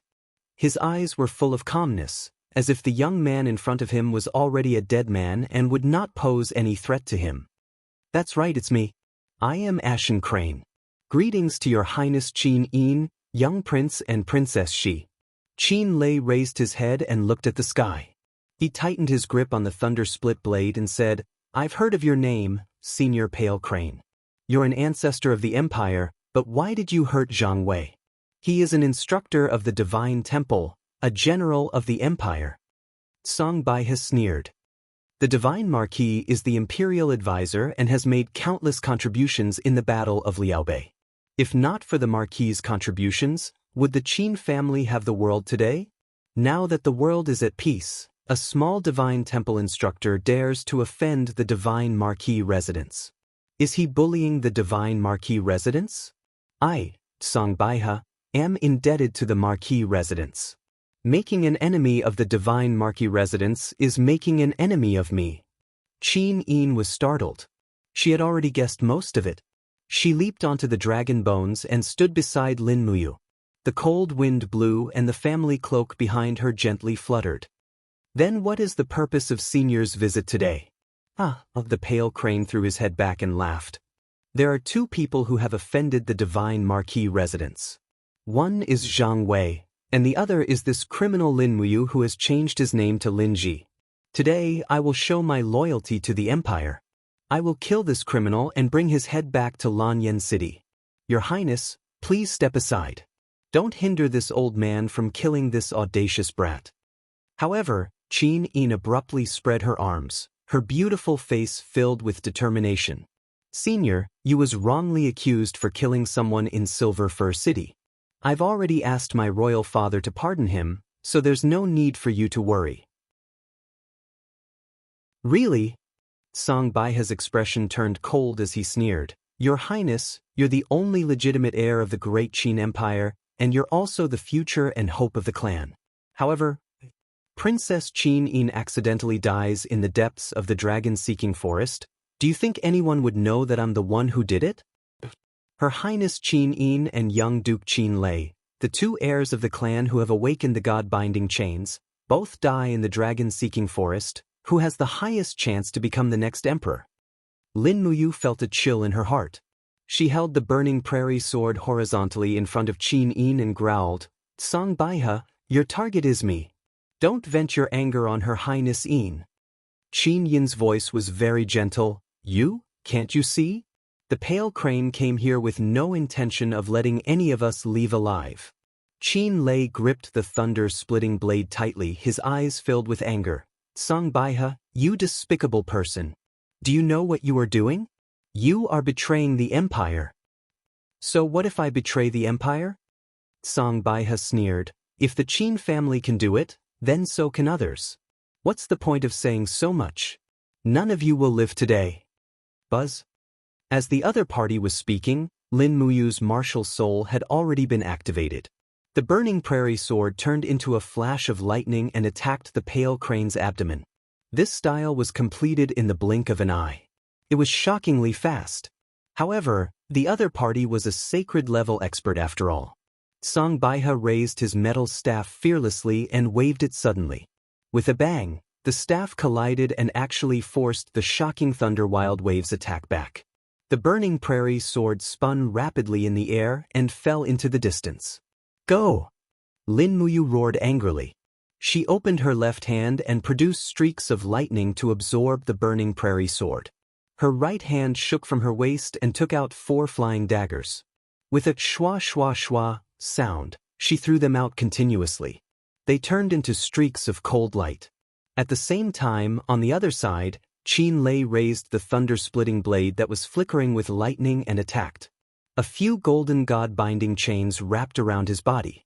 Song Baihe landed on the dragon bones and laughed loudly. Suddenly, a fiery light rose from his body and a fiery red staff came out of his body. It was his tool martial soul, the Netherfire Staff. It was an extremely powerful second-grade martial soul. Holding the metal staff in one hand and the Netherfire Staff in the other, Song Baihe laughed loudly and said, "Interesting, interesting. The Qin family's god-binding chains and a mediocre green gourd martial soul. I want to see how far you can struggle." Pang! The Netherfire Staff smashed onto the wall of the gourd with a dull thud. Immediately, the black tortoise shell was shattered and a heavy vibration was felt from the dragon scale wall. Meanwhile, Lin Muyu grabbed the burning prairie sword and leaped up without a care. She slashed down with the sword as one. In the midst of his laughter, Song Baihe's Netherfire Staff struck out again. A strong do chi exploded and sent Lin Muyu flying with the sword. Lin Muyu had already suffered internal injuries. At the same time, the metal staff drew an arc in the air and with a peng, it blasted away Qin Lei's thunder-splitting blade. The killing intent in Song Baihe's eyes exploded and he suddenly rushed forward. Pooh! When Qin Lei lowered his head to look, he realized that the sharp end of the metal staff had already pierced into his abdomen. Fresh blood was flowing out. "Young prince, don't blame me." As he spoke, Song Baihe's do chi suddenly spat out. The sharp end of the long staff immediately swirled with streams of biting cold do chi. It looked like Qin Lei's internal organs were about to be completely crushed. At this moment, a cold wind attacked from the back of his head. It was Qin Yin's sharp sword. Song Baihe hurriedly dodged to the side. However, he did not expect Qin Yin's graceful figure to bypass his arm like a dragon. She opened her palm and the power of the golden god-binding chains exploded in front of Song Baihe's chest. Peng! Golden light shot out in all directions. This attack was unable to severely injure Song Baihe because the do chi protecting his body was too thick. There was a great disparity in strength between the two. No matter how strong Qin Yin's god-binding chains were, it was unable to truly injure him. "You're courting death." Song Baihe suddenly waved the Netherfire rod in his left hand, heavily bombarding the god-binding chain's defense in front of Qin Yin's chest. In an instant, the god-binding chains were shattered. Qin Yin retreated several steps, her face pale as she knelt on the dragon bones. Behind her, Tang Xiaoxi's fire fox opened its mouth and spat out a mouthful of raging flames. Song Baihe hurriedly waved his metal staff to disperse the flames. The Seven Seas Tang Sek's raging flame martial soul was not easy to deal with. "GG," the fire fox on Tang Xiaoxi's shoulder shouted crazily, as if it was facing a great enemy. "Xiao Yin." Just as Tang Xiaoxi was about to rush forward, she saw Qin Yin suddenly wave her hand behind her. Do Qi rippled out, attacking Tang Xiaoxi until she retreated several steps. She did not allow Xiao Shi to save her. On the ground, Qin Lei's abdomen had been injured, but he still held the thunder-splitting blade. He roused the do chi in his body, causing streaks of lightning to ripple along the grass. He wanted to continue fighting with his life, but at this moment, a black shadow flashed past. With a poochie sound, Song Baihe's metal staff pierced through Qin Lei's chest, directly nailing him to a huge dragon bone. "Quietly wait for your death, little prince. This is the best ending for you." Song Baihe laughed coldly. Carrying the Netherfire rod, he walked step by step towards Qin Yin. His eyes carried a strong sense of pride as he laughed loudly. "Your Highness, if you did not leave the city, under the protection of hundreds of royal guards, who in this world could kill you? But you just had to come here to seek death. Don't blame this old man." The do chi in Qin Yin's body had already been disrupted by the Netherfire rod. She knelt there and raised her head to look at Song Baihe, but there was not a trace of fear on her face. Shwa! Just as Song Baihe raised the Netherfire rod, A flash of lightning suddenly flashed from the side. It was the burning prairie sword wrapped in lightning. Again! Song Baihe suddenly knocked away the long sword, but just as the burning prairie sword was spinning around, it was grabbed by a hand. Lin Muyu roared, and the indigo light of his martial soul shone brightly. The entire dragon bones were trembling, and gourd vines grew out from the dragon bones and surged towards Song Baihe. It was the root entanglement skill. His figure blended into the sword light, and the sacred Do Qi caused his battle robe to flutter. Lin Muyu seemed to have concentrated all his strength into the long sword, and streams of true dragon essence fire surrounded the long sword. His body was in midair, and the long sword flipped rapidly. This was already his strongest attack, Dragon Flame's Spiral Break. Song Baihe squinted his eyes. He could feel the sharpness of this move, and couldn't help but exclaim, "Good lad, you do have some skills. No wonder old man Lei Hong thinks so highly of you." As he spoke, Song Baihe suddenly merged the netherfire rod into a ball of fire in front of his chest, and shouted, "Can this imperial sword technique of yours break my netherfire shield?" The spiral break that Lin Muyu gathered all the strength in his body struck the opponent's martial soul, and the flames scattered in all directions. The collision of the Do Qi formed an extremely cold shockwave, and the impact was so strong that it uprooted the nearby small trees, and some of the larger trees were also broken. Qin Yin knelt there, holding onto the dragon bones. She raised her head, and her beautiful eyes looked at Lin Muyu's swaying figure in the wind. Streams of blood flowed down her pure white temple cloak. Her eyes were filled with tears. The dragon flame spiral break was still dispersed, and the burning prairie sword was sent flying into the grass 100 meters away. Lin Muyu didn't even have the strength to use the power of the imperial sword technique to control the long sword to fly back.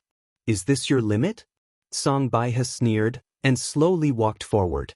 He raised his right palm, and his fingers formed an arrow, and pierced into Lin Muyu's chest.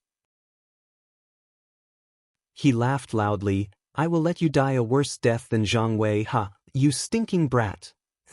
Song Baihe's fingers pierced into Lin Muyu's chest inch by inch, and hot blood flowed down, splashing onto the pale dragon bones.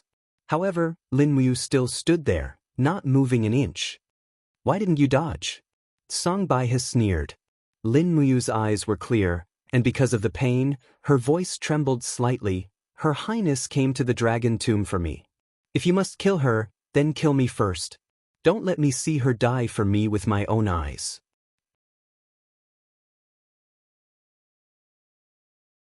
Chapter 90. Come out now. The pain in his chest seemed to have disappeared, but Lin Muyu roared angrily in his Yi-Hai. At this moment, he really needed this power. Without the 7 luminaries' profound energy, how could he reverse the situation in front of him? Suddenly, a powerful force surged into his right arm. He could faintly feel the pain of all living beings. Lin Muyu gritted his teeth and raised his right arm, punching by his chest. Chaos of all life. Bam! Fighting energy burst out. With just one blow, Baihe's protective fighting energy was shattered. He looked at Lin Muyu with a pale face. What kind of power is this?" Lin Muyu did not speak. He endured the pain in his chest and continued to roar in his heart, "Leave the second stage to me.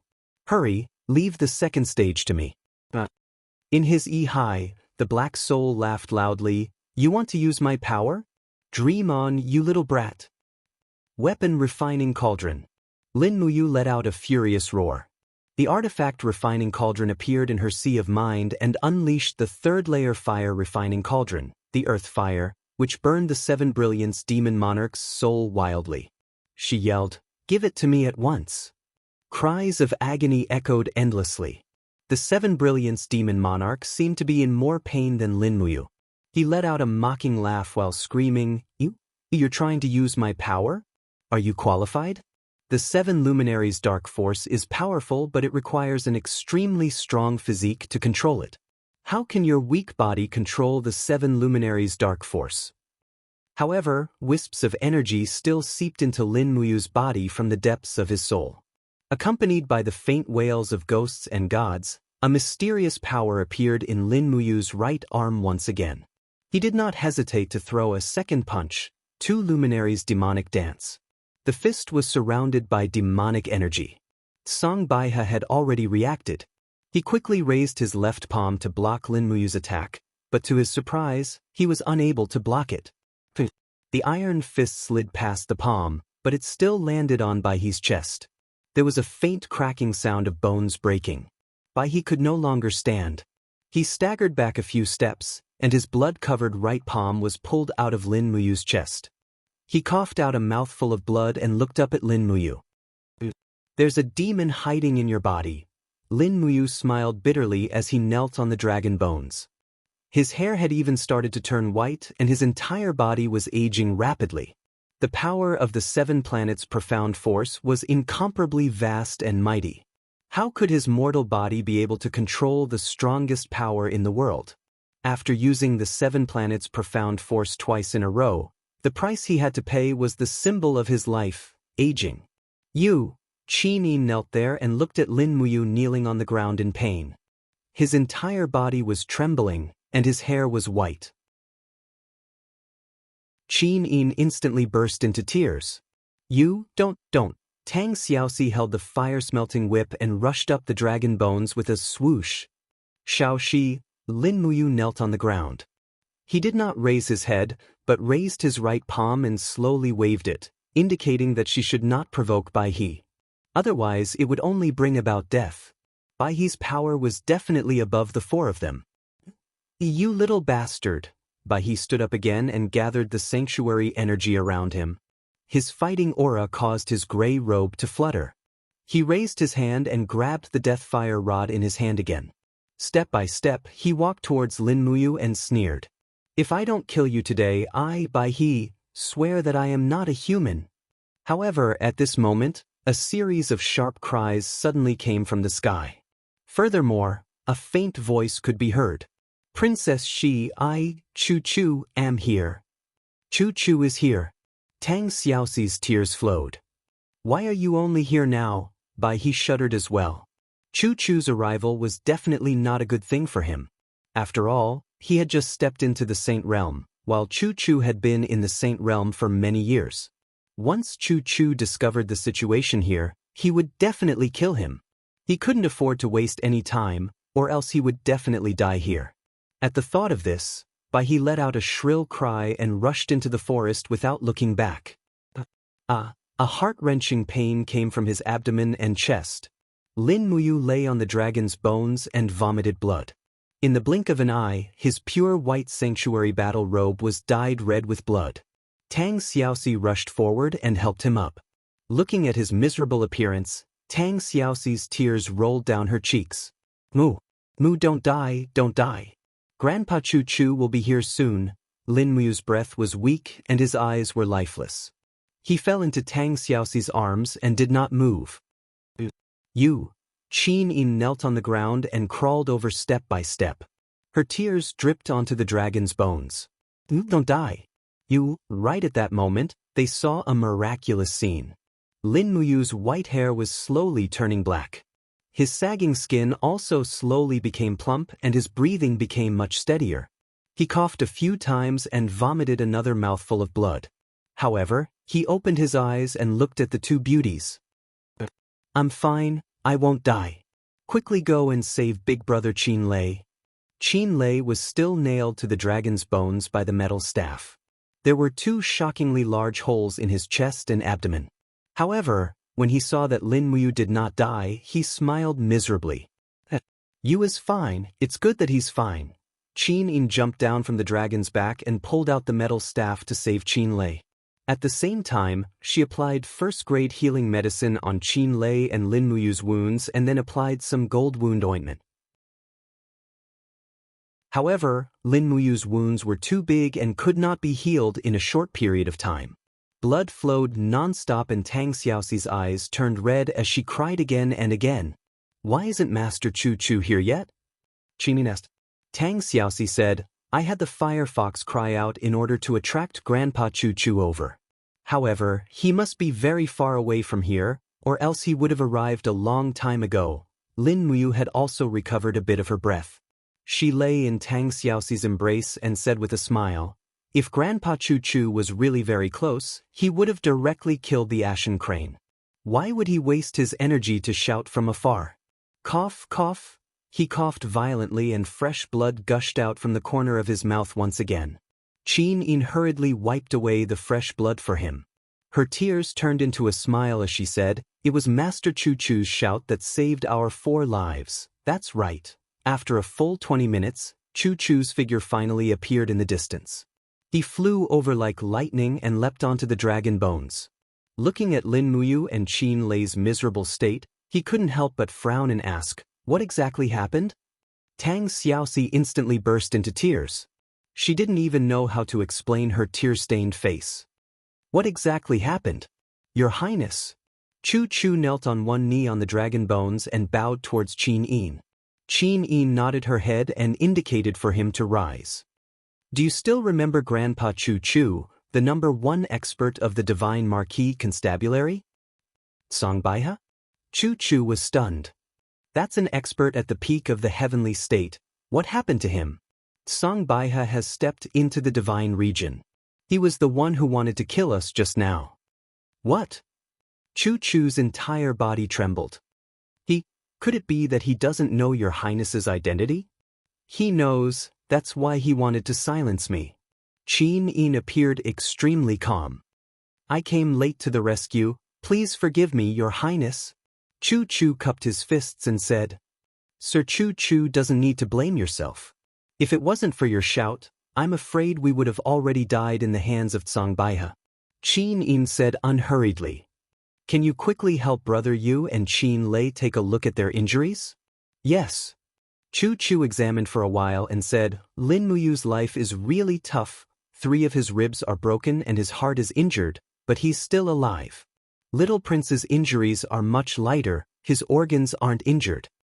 Tang Xiaoxi said, "That's because Mu had just refined the beast soul of the Forbidden Mother Tree not long ago and obtained the ability to recover. That's why his body's self-healing ability is stronger." "So that's how it is." Chu Chu looked at Tang Xiaoxi and said with a smile, "Princess Xi's cultivation has also improved greatly." Tang Xiaoxi wiped the tears on her face, but she was already smiling proudly with her breasts puffed out.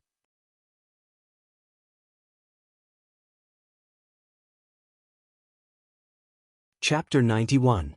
After frantically collecting a lot of dragon tendon vine and luminous grass, Lin Muyu once again fell into a dilemma. She said sullenly, "I've collected everything, but I'm still missing needlepoint birds. What should I do, needlepoint birds?" Qin Yin smiled faintly, "I've heard of it.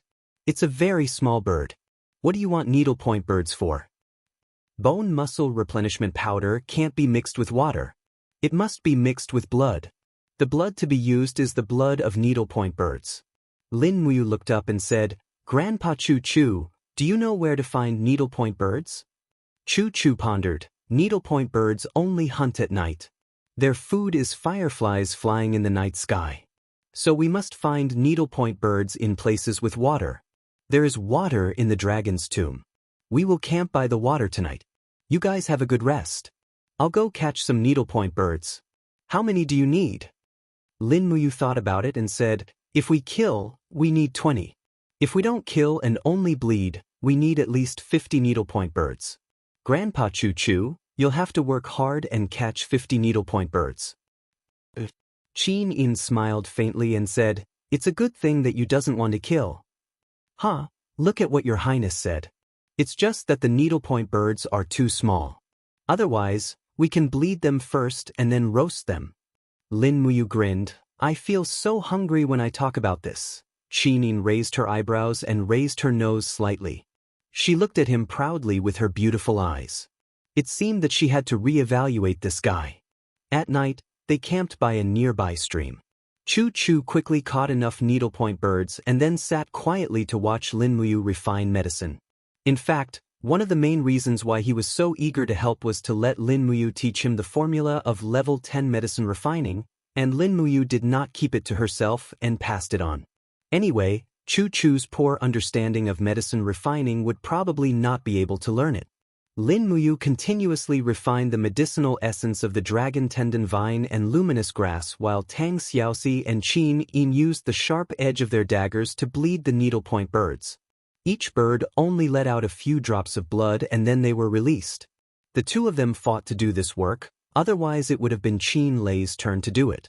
If Qin Lei's knife went down, perhaps even an elephant would die, not to mention a pocket-sized bird like the needlepoint bird. Drops of fluorescent medicinal essence fell into the cup and fused with the needlepoint bird's blood. Very quickly, there was a reaction, and a faint fragrance floated in the air. No one would have thought that these things fused together would have such a strange fragrance. After refining more than 20 bottles of muscle replenishing powder in one go, Lin Muyu handed a bottle to Qin Lei and said, "Big brother Qin Lei, drink this bottle." Qin Lei stared blankly. "My dragon tendon hasn't been broken, why would I drink this?" Lin Muyu couldn't help but smile. The full name of muscle replenishing powder is muscle replenishing bone restoring powder. It has a very good healing effect on injuries of broken tendons and bones. You're so heavily injured, maybe your tendons and bones have been injured. Drinking a bottle is always good, lest there be any hidden injuries or disabilities in the future. Qin Lei received it and drank it in one gulp. Lin Muyu also drank a bottle. It hadn't been long since his ribs were reconnected. Originally, he would need to rest for at least half a month to recover, but with the effect of muscle replenishing powder, he would be as good as new in 3 to 5 days at most. She carefully put away the bottles of muscle replenishing powder. These muscle replenishing powder were the spirit medicine that could save Zhang Wei. After all, Zhang Wei was a martial artist. If he really couldn't practice martial arts, then perhaps his entire life would be ruined, and he would be better off dead. This night, with Chu Chu's protection, he could finally have a good sleep. He drowsily slept until dawn, and when he opened his eyes, he saw the sun rising in the east. He took a deep breath, inhaled and exhaled the purple spiritual power, only to feel that the fighting energy in his body was quickly abundant. This night's rest allowed him to recover at least 80% of his fighting energy. However, his injury was too serious, so it was not suitable for him to fight for the time being. Otherwise, the bandaged wound would not only reopen, the previous efforts of reconnecting the bones would also be wasted. Looking at his chest, a piece of white cloth was used as bandage. The white cloth was dotted with beautiful golden purple flowers. This was the skirt that Qin Yin tore off to bandage for him. He could even feel Qin Yin's delicate fragrance on it. He was probably the only one in the world who could receive such treatment. They set off at dawn. After leaving the range of the dragon tomb, they found a warhorse and gave one to Chu Chu to ride. Tang Xiaoxi and Qin Yin shared the other horse. The 5 of them walked in the winding mountains. 2 days later, they entered the imperial area of the dragon-seeking forest. It was only a day's journey from the imperial capital. In the afternoon, when they were watering the horses, Lin Muyu took off the battle robe that was dyed red with blood and washed it in the stream. Streaks of blood flowed along with the stream. After washing it repeatedly, it was finally clean. Using a tree branch to poke it into the saddle, Tang Xiaoxi playfully opened her hands and used the high temperature of her martial spirit, the fire fox, to roast it. It was very quickly clean, but it was only clean on the outside.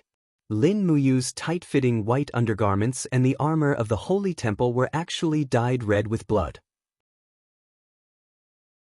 However, there was no way to wash it, so they could only leave it like this. Furthermore, the main reason for washing was because they were about to reach Lanyan City. As one of the guards of Her Royal Highness, he had to be mindful of the dignity of the royal family. On the other hand, Chu Chu was dressed in a white robe that was exactly the same as what Qin Lei was wearing. They were both white-robed imperial guards. The workmanship of this kind of white robe was even more exquisite. On it, there was even a purple flower embroidered with the empire's emblem, making it look dignified and elegant. In comparison, the armor of the holy temple looked even more like it was bought from a treasure chest. Luckily, Lin Muyu was born handsome, so it did not look out of place when she wore it. Late at night, they entered the vicinity of the royal hunting grounds. Qin Lei carried his blade and said with a smile, "Not long later, we should be able to see the imperial army camp led by Feng Jixing. It should not be more than 30 miles away from here. Shall we travel through the night? Chu Chu nodded his head. All right.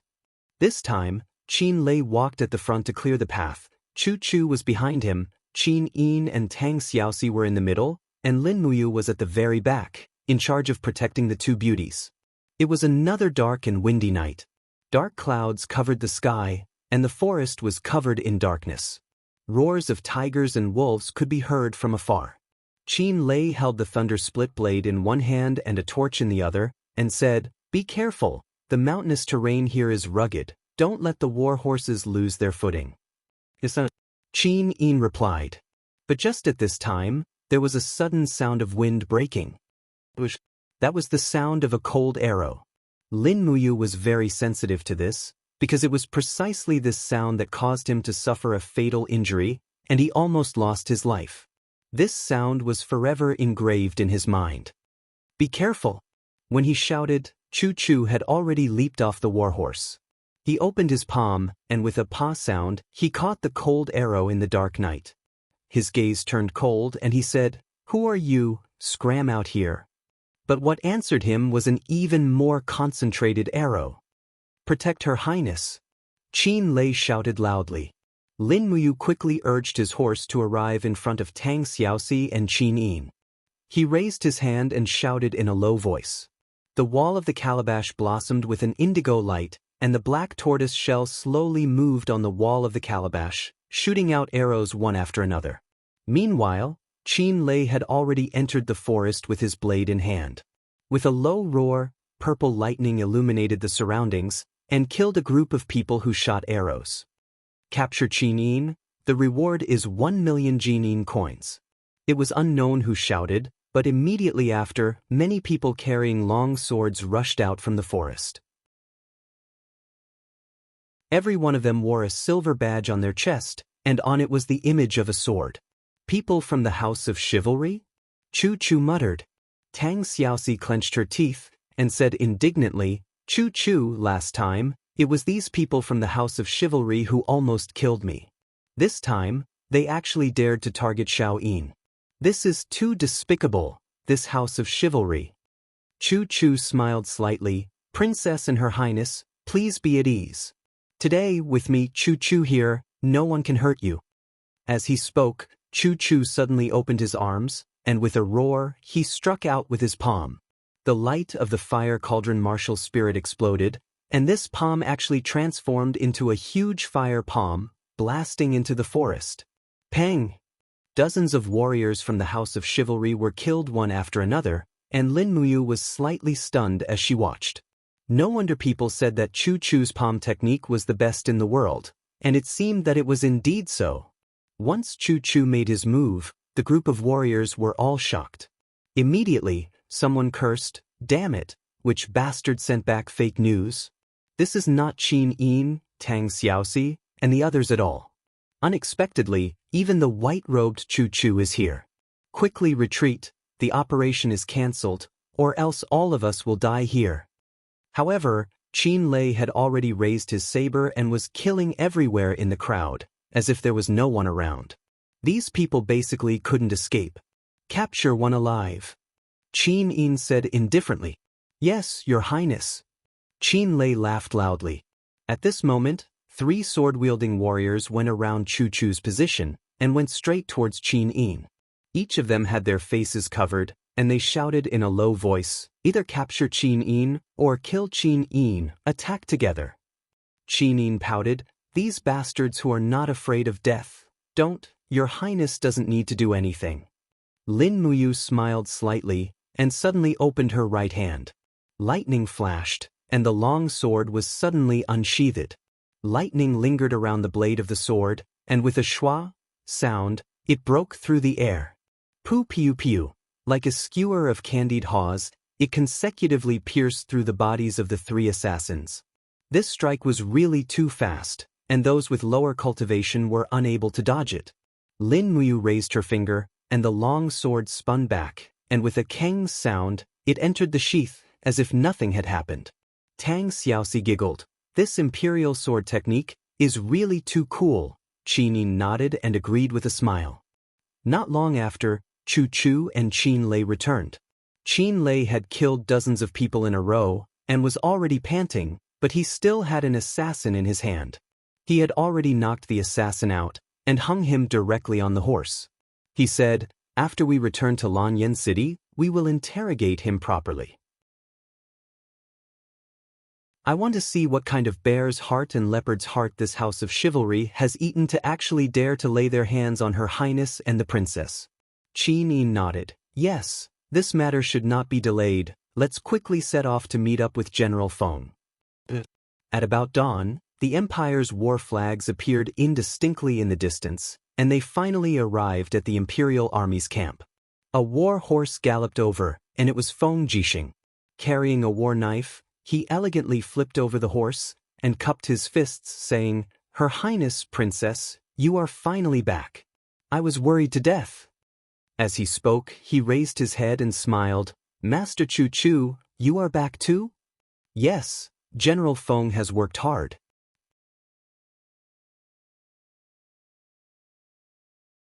Chapter 92. As noon approached, more than 2,000 imperial guards escorted Qin Yin, Tang Xiaoxi, Chu Chu, and the others to Lanyan City. A row of cavalry quickly rushed out of the city. These people wore a very ferocious emblem on their arms. It was a golden eagle with its claws spread open. In the whole of Lanyan City, there was only one military branch that had this emblem, Military Police Battalion. Jianghu took the lead, holding a blood-colored spear. He walked forward, cupped his hands, and said with a smile, "Her Highness Yin has returned safely. Jianghu has been ordered by His Majesty to welcome Her Highness Yin." Qin Yin smiled and said, "Commander Xiang need not be so polite. Let's enter the city now." Xianghu slowly turned his horse around and followed behind Qin Yin with Feng Jixing, Qin Lei, and the others. His eyes swept back and forth, and finally fell on Lin Muyu in the temple's battle robes. He couldn't help but smile and said, "You are the only gold star sparring master of the temple, Linji?" Lin Muyu didn't know this Xiangyu, so she nodded and said, "Yes, my lord." Ta. Xiangyu looked up and laughed, saying, "You are so handsome, no wonder everyone says heroes come from the young. It seems that the future of Lanyan City depends on how Lin Ji and your generation do." Lin Muyu frowned, feeling that there was a hidden meaning in his words, but she didn't know how to continue. She cupped her hands and said with a smile, "My lord, you are too kind." "Heh, you are too modest." Xiangyu said indifferently and didn't say anything else. At this moment, a group of people in the temple's battle robes galloped over, led by the Gold Star instructor Zheng Shanhe. He held a heavy shield in one hand, and his eyes searched the crowd. When he saw Lin Muyu, he couldn't help but smile in surprise and said, "Lord Lin Ji, you are back. Have you found the herbs? The great deacon sent me to pick you up." Lin Muyu spurred her horse out of the formation and said respectfully, "Lord Zheng, the herbs have been found. I will go back to the temple with you." "All right." Lin Muyu turned around and cupped her fists towards Feng Jixing and Qin Lei, then said, "I still have a mission in the Divine Hall, so I'll be heading back first. Big Brother Feng, Big Brother Qin Lei, I'll leave the safety of His Highness and Princess Shi to you." Feng Jixing cupped his fists and said with a smile, You're too courteous. Hurry up and go back. When I'm free, I'll visit you at the Sacred Hall. It's been a long time since I sparred with you." "All right."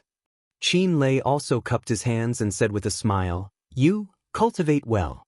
You don't have to worry about anything else. Big brothers will settle everything for you." Lin Muyu could not help but feel grateful and said, Thank you big brothers, I will leave first. Please say goodbye to His Highness and Princess for me." "All right." He turned his horse around and followed Zheng Shanhe straight towards the Divine Hall. When he looked back, the densely packed banners and spears had already blocked the backs of Qin Yin and Tang Xiaoxi. However, they would definitely be safe once they entered Lanyan City. With the protection of thousands of soldiers and horses, not to mention divine domain experts, even godly state experts would not be able to do anything to them.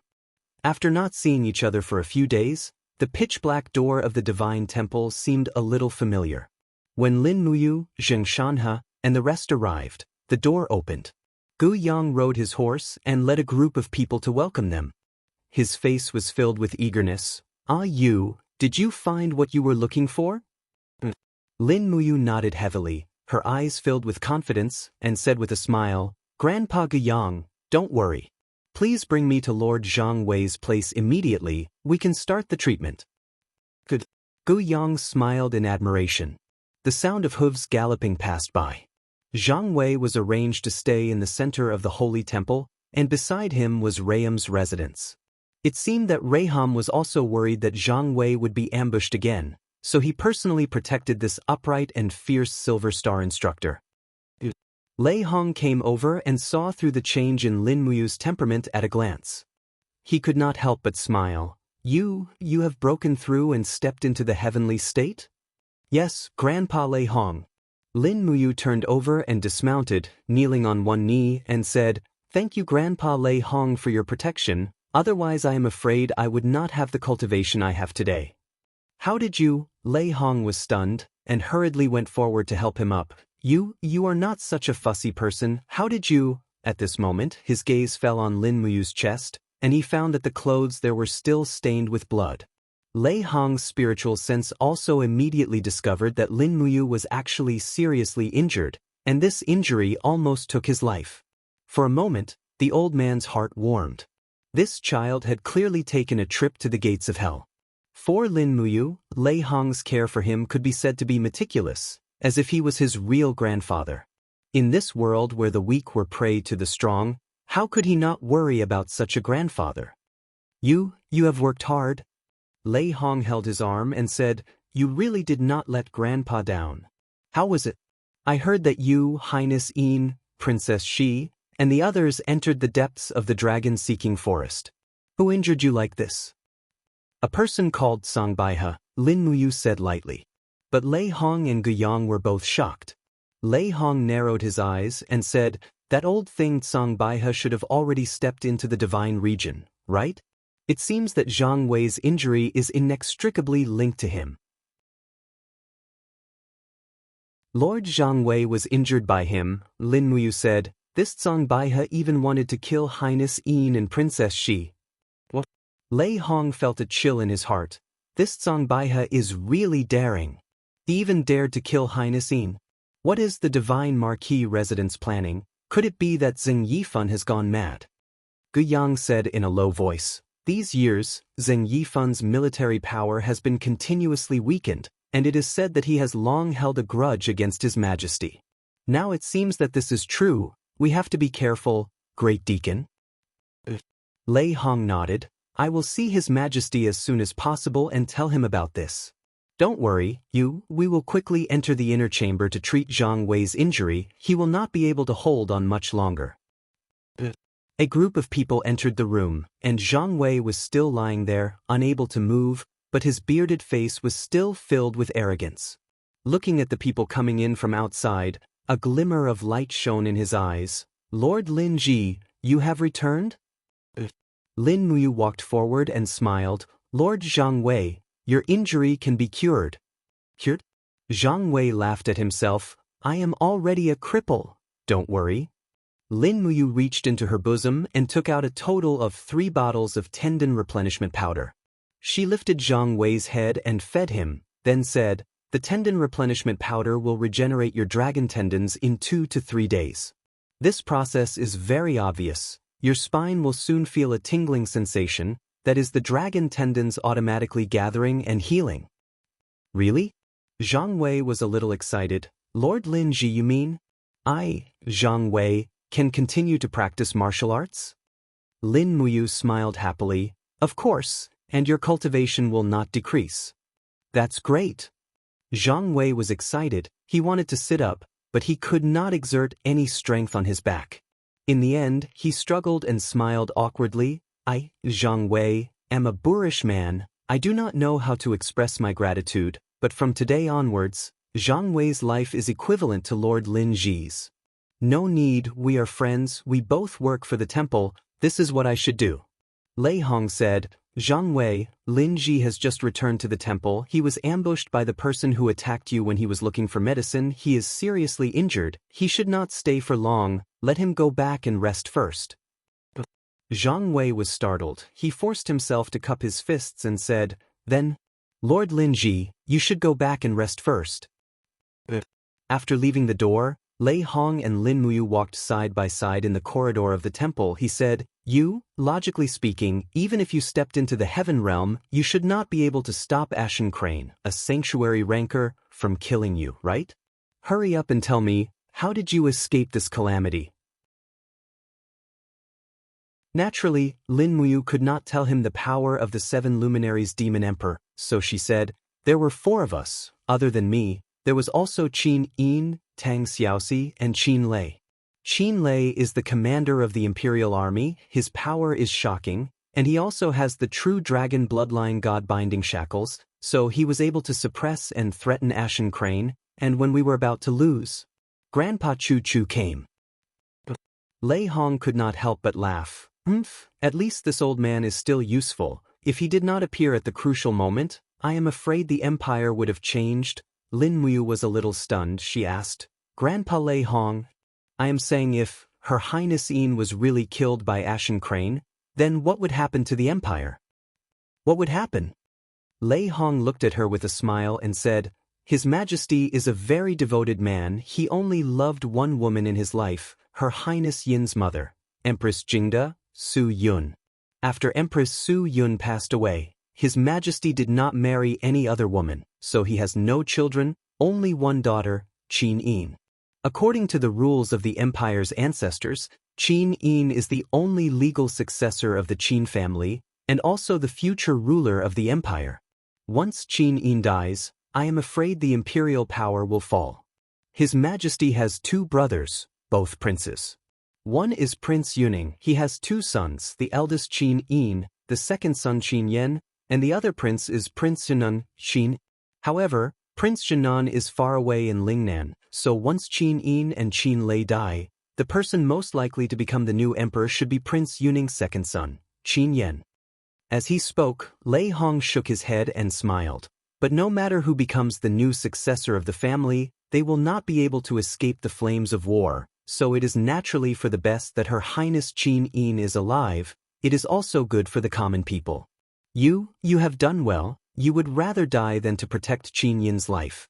Her one life is worth millions of lives. Yes, Grandpa Lei Hong. Back at his residence, in the same secret room, Lin Muyu continued to focus on cultivating the forging dragon bone remnant scroll, continuously increasing the strength of his battle chi. His thirst for power grew more and more, but he was no longer that desperate for the power of the 7 planets' profound energy. He had experienced the backlash of the 7 planets' profound energy. It was simply worse than death, so it was best not to use that evil power if possible. Thus, he spent the next few days cultivating in the sacred hall, visiting Chu Yao once in the middle, and taught her some basic tricks of cultivation. He also forged a profound grade rapier and gifted it to Chu Yao, and began to teach her the technique of the imperial sword technique. Chu Yao could be considered smart, and within a few days she had already grasped the basics.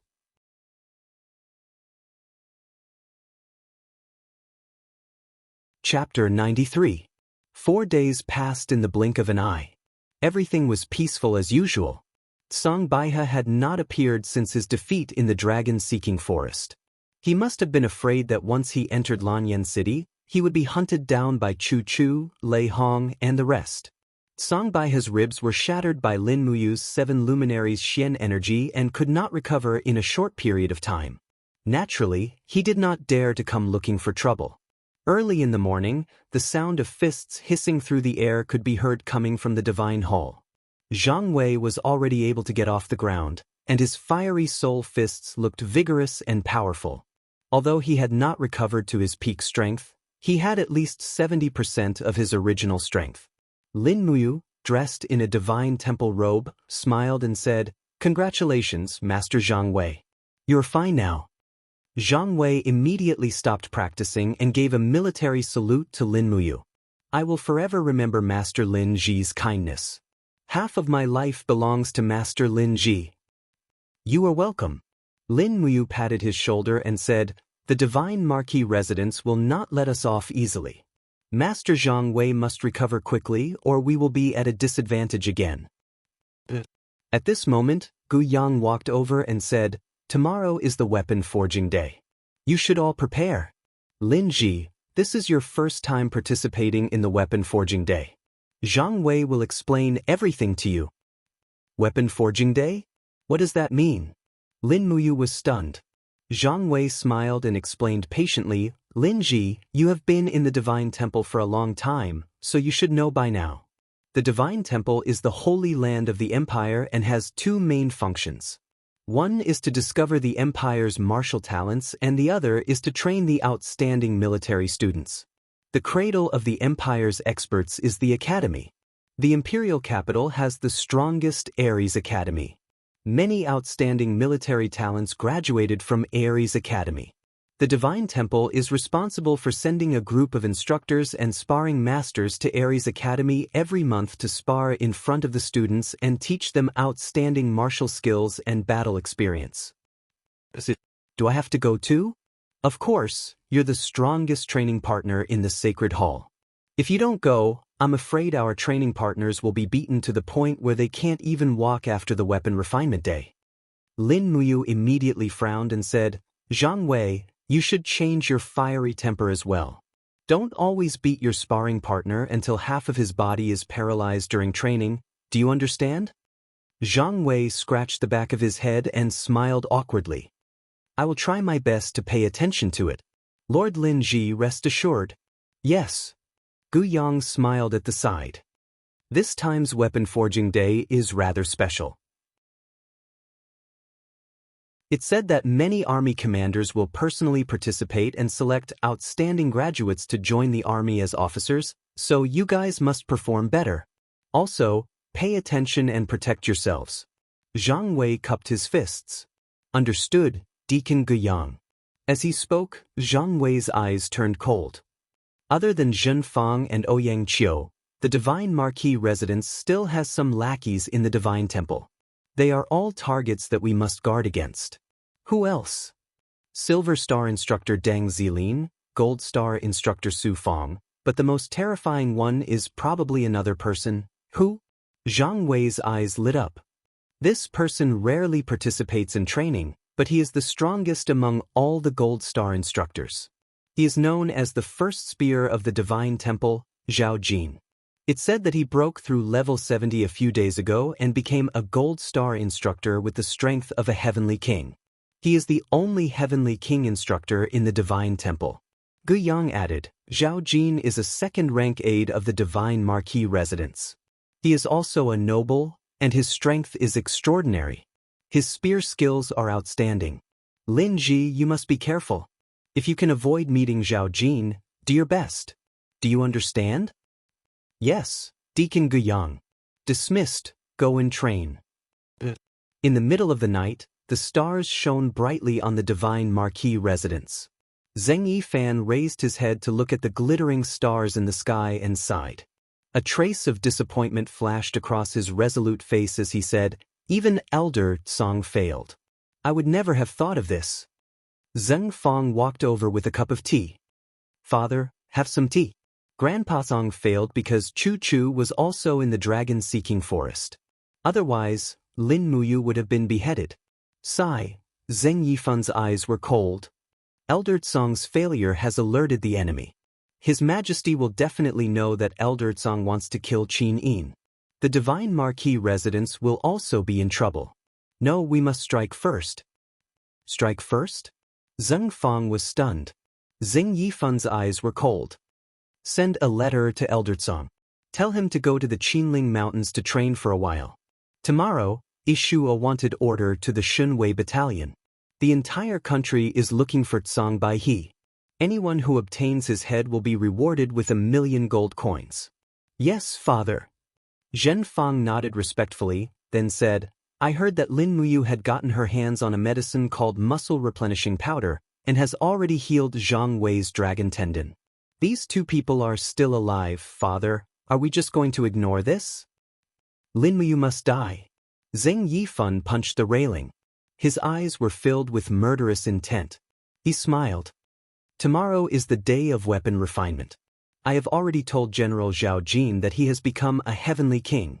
The day of weapon refinement will be the day Lin Muyu dies. All right.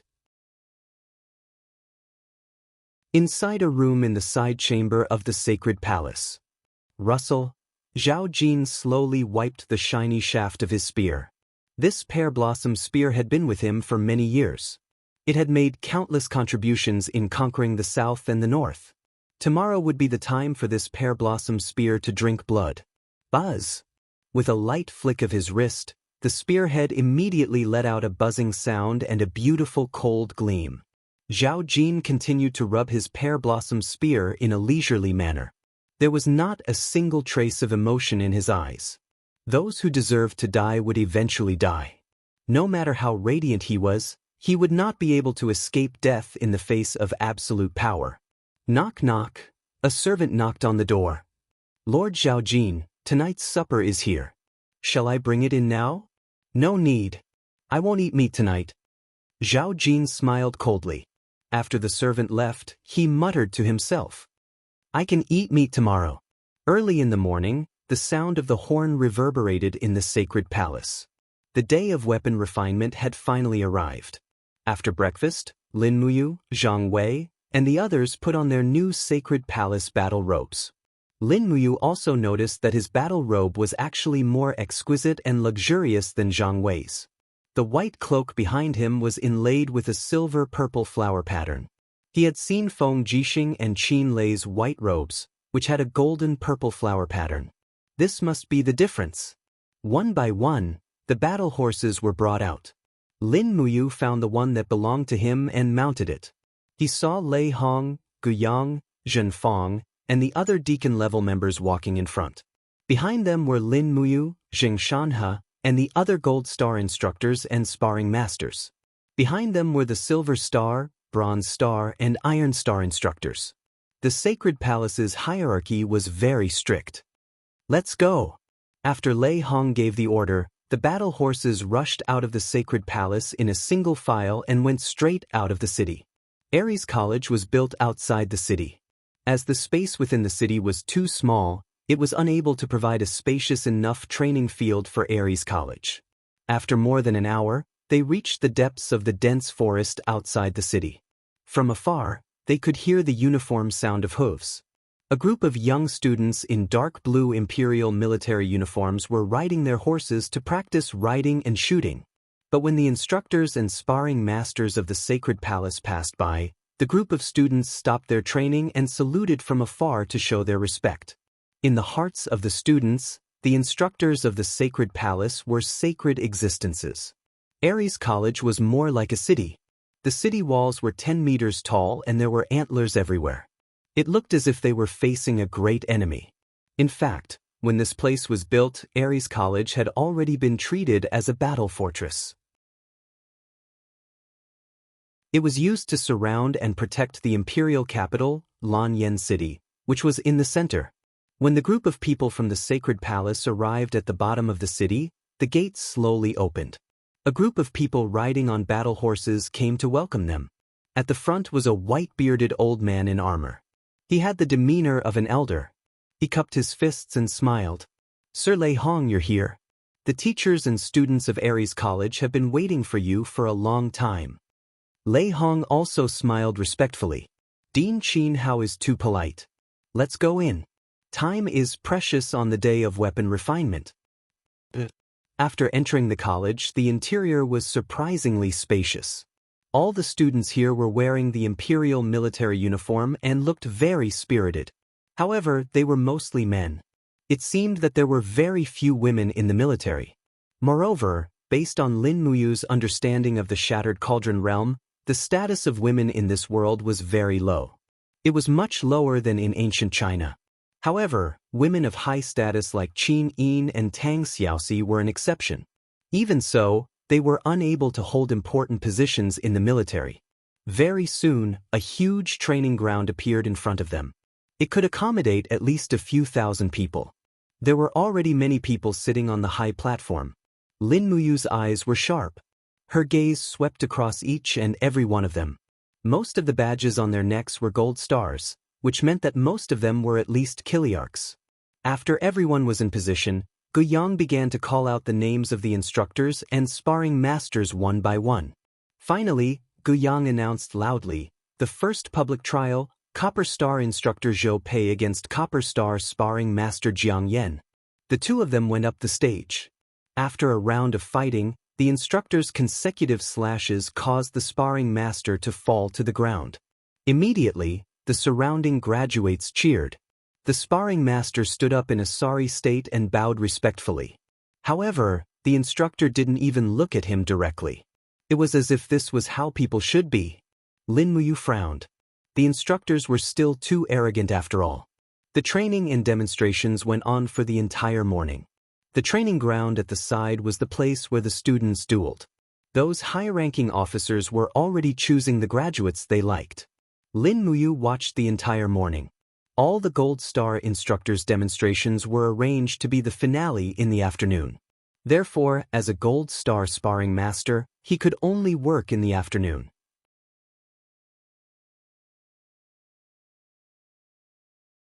Chapter 94. In the afternoon, the process of refining weapons continued.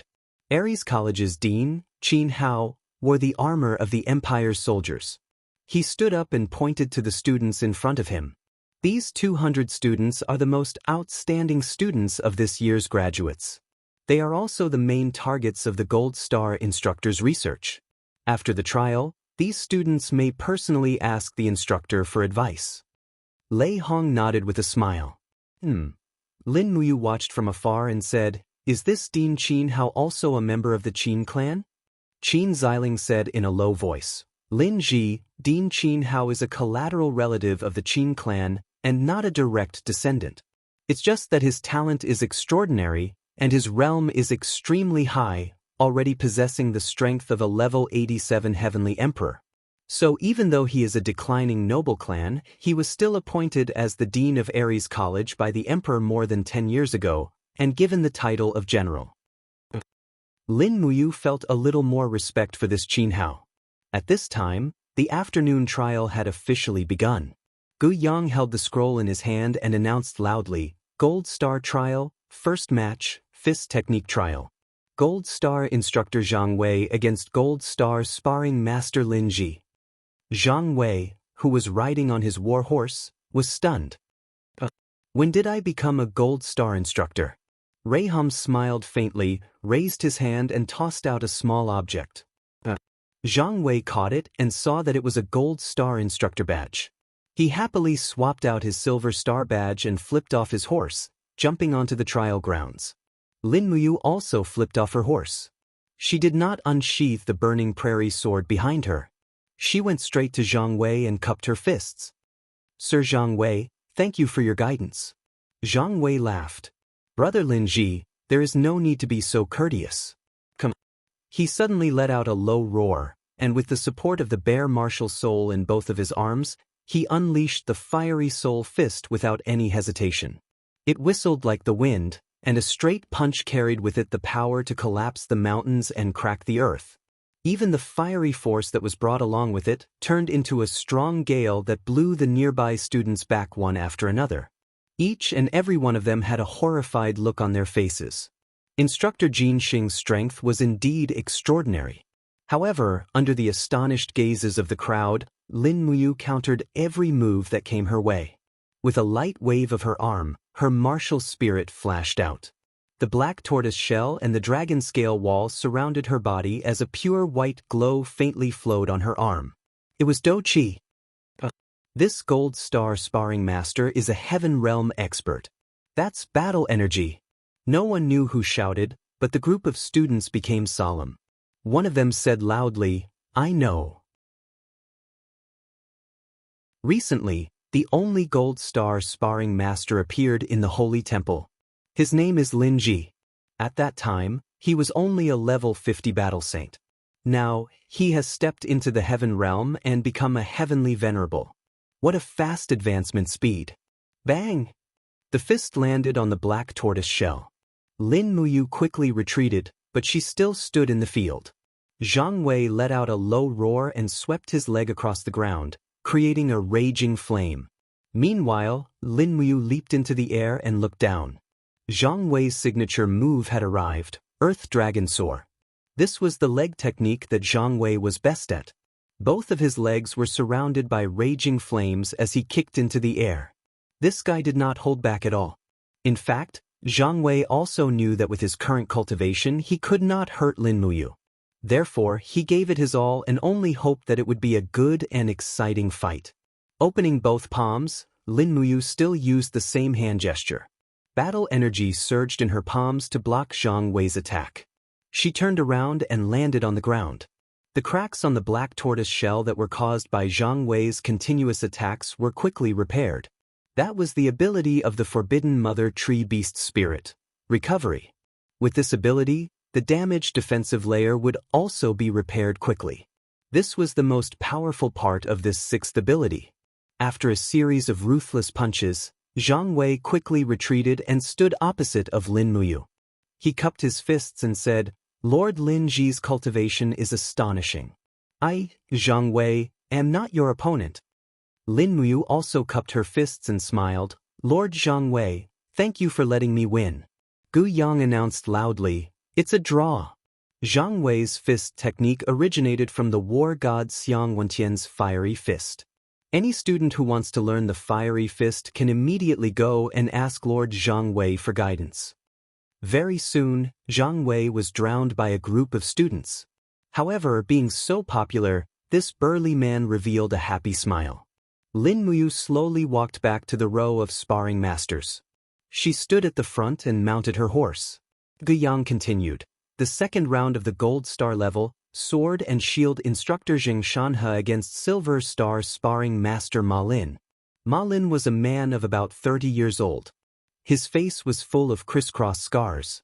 It was said that he used to be a mercenary who committed all sorts of crimes, but later turned a new leaf. Because he was a commoner, he became a sparring master after joining the Holy Temple. He did not specialize in any martial arts, but his bronze skin and iron bones were famous in the Holy Temple for his defense. Qin Xiling smiled and said, "Be careful, Lord Ma Lin. I heard that Lord Jing Shanhe's cultivation of offensive techniques has been quite successful recently." Ma Lin laughed and said, "Don't worry, Xiling. I'll be fine." Jing Shanhe carried his sword and shield and stepped into the training field. Among the Gold Star instructors, he was indeed one of the more loyal ones.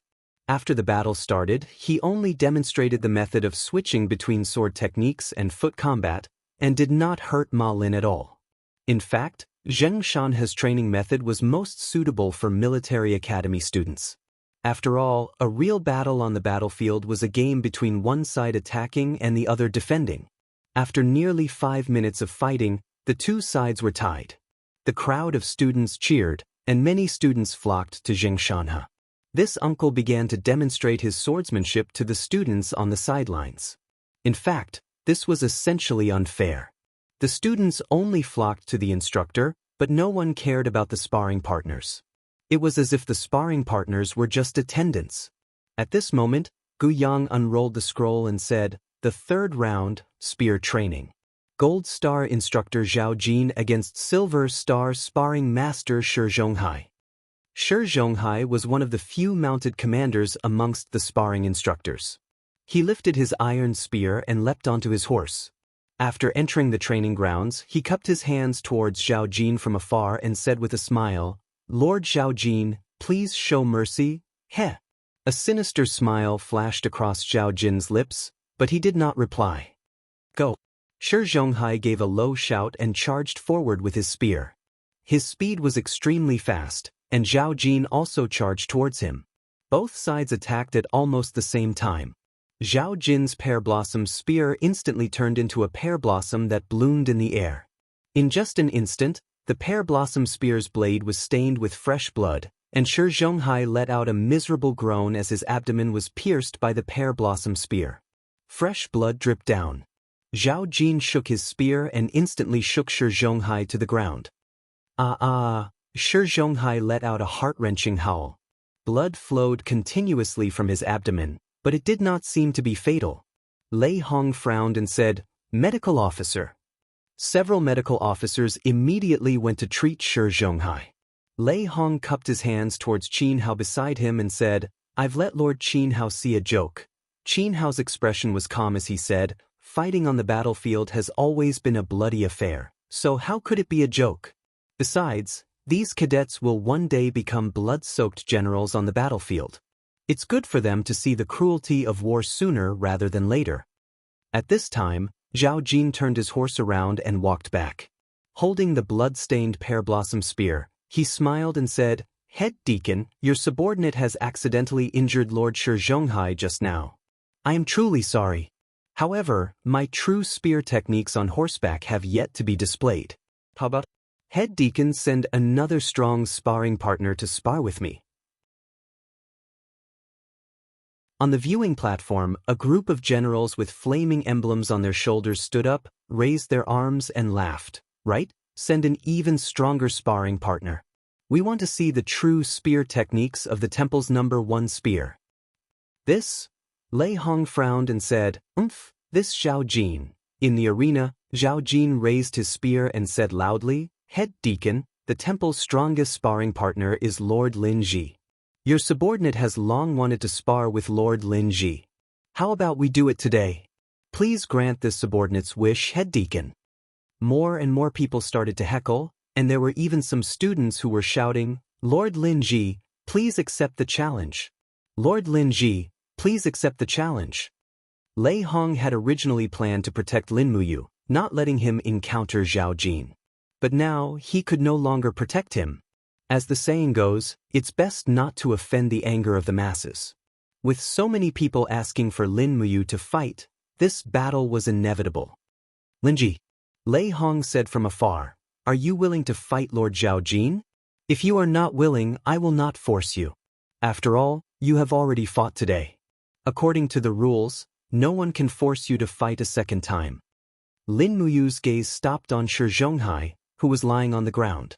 Yet another sparring partner had suffered such humiliation. It seemed that the status of sparring partners in the temple had never changed.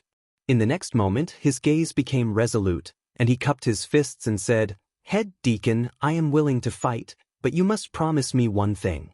Allow me to attack." "What is it?" Lei Hong was stunned. Qin Hao was also stunned. He smiled and stood up, saying, "Interesting. I never thought that there would be such a heroic youth in the temple. Lord Lei Hong, I think, why don't you grant it? Allow Lin Ji to attack. Even if he injures his opponent, he cannot be punished. How about it?" Lei Hong gritted his teeth, saying, "Fine. The two of you better not hurt each other. Otherwise I will not let you off lightly." "Yes." Lin Muyu urged his horse forward, and with a dang sound he pulled out the burning prairie sword. Do Qi slowly poured in, and the burning prairie sword's flames grew brighter, causing the students to click their tongues in wonder. Many of them were dumbfounded. What a powerful aura! This sparring partner is not bad. From afar, Zhao Jin held his spear horizontally across his chest, and smiled, saying, "Lord Lin Ji, please enlighten me." His eyes were filled with killing intent. Lin Muyu actually knew that this person was from the Divine Marquis Palace, and the people on the stage who were clamoring for her to fight were also from the Divine Marquis Palace. These people were the generals of the Divine Might Battalion. This was a trap, and they were waiting for her to jump into it. In truth, these people also knew that she was only a level 60 Heavenly Master, and Zhao Jin was a level 70 Heavenly King. In their eyes, she was definitely not Zhao Jin's match, right? Coming! Zhao Jin was the first to attack. He urged his horse and charged forward with his pear blossom spear. You're tuning in to the Han Li's Immortal Journey YouTube channel. Don't forget to subscribe and join us on this journey to catch the most captivating stories.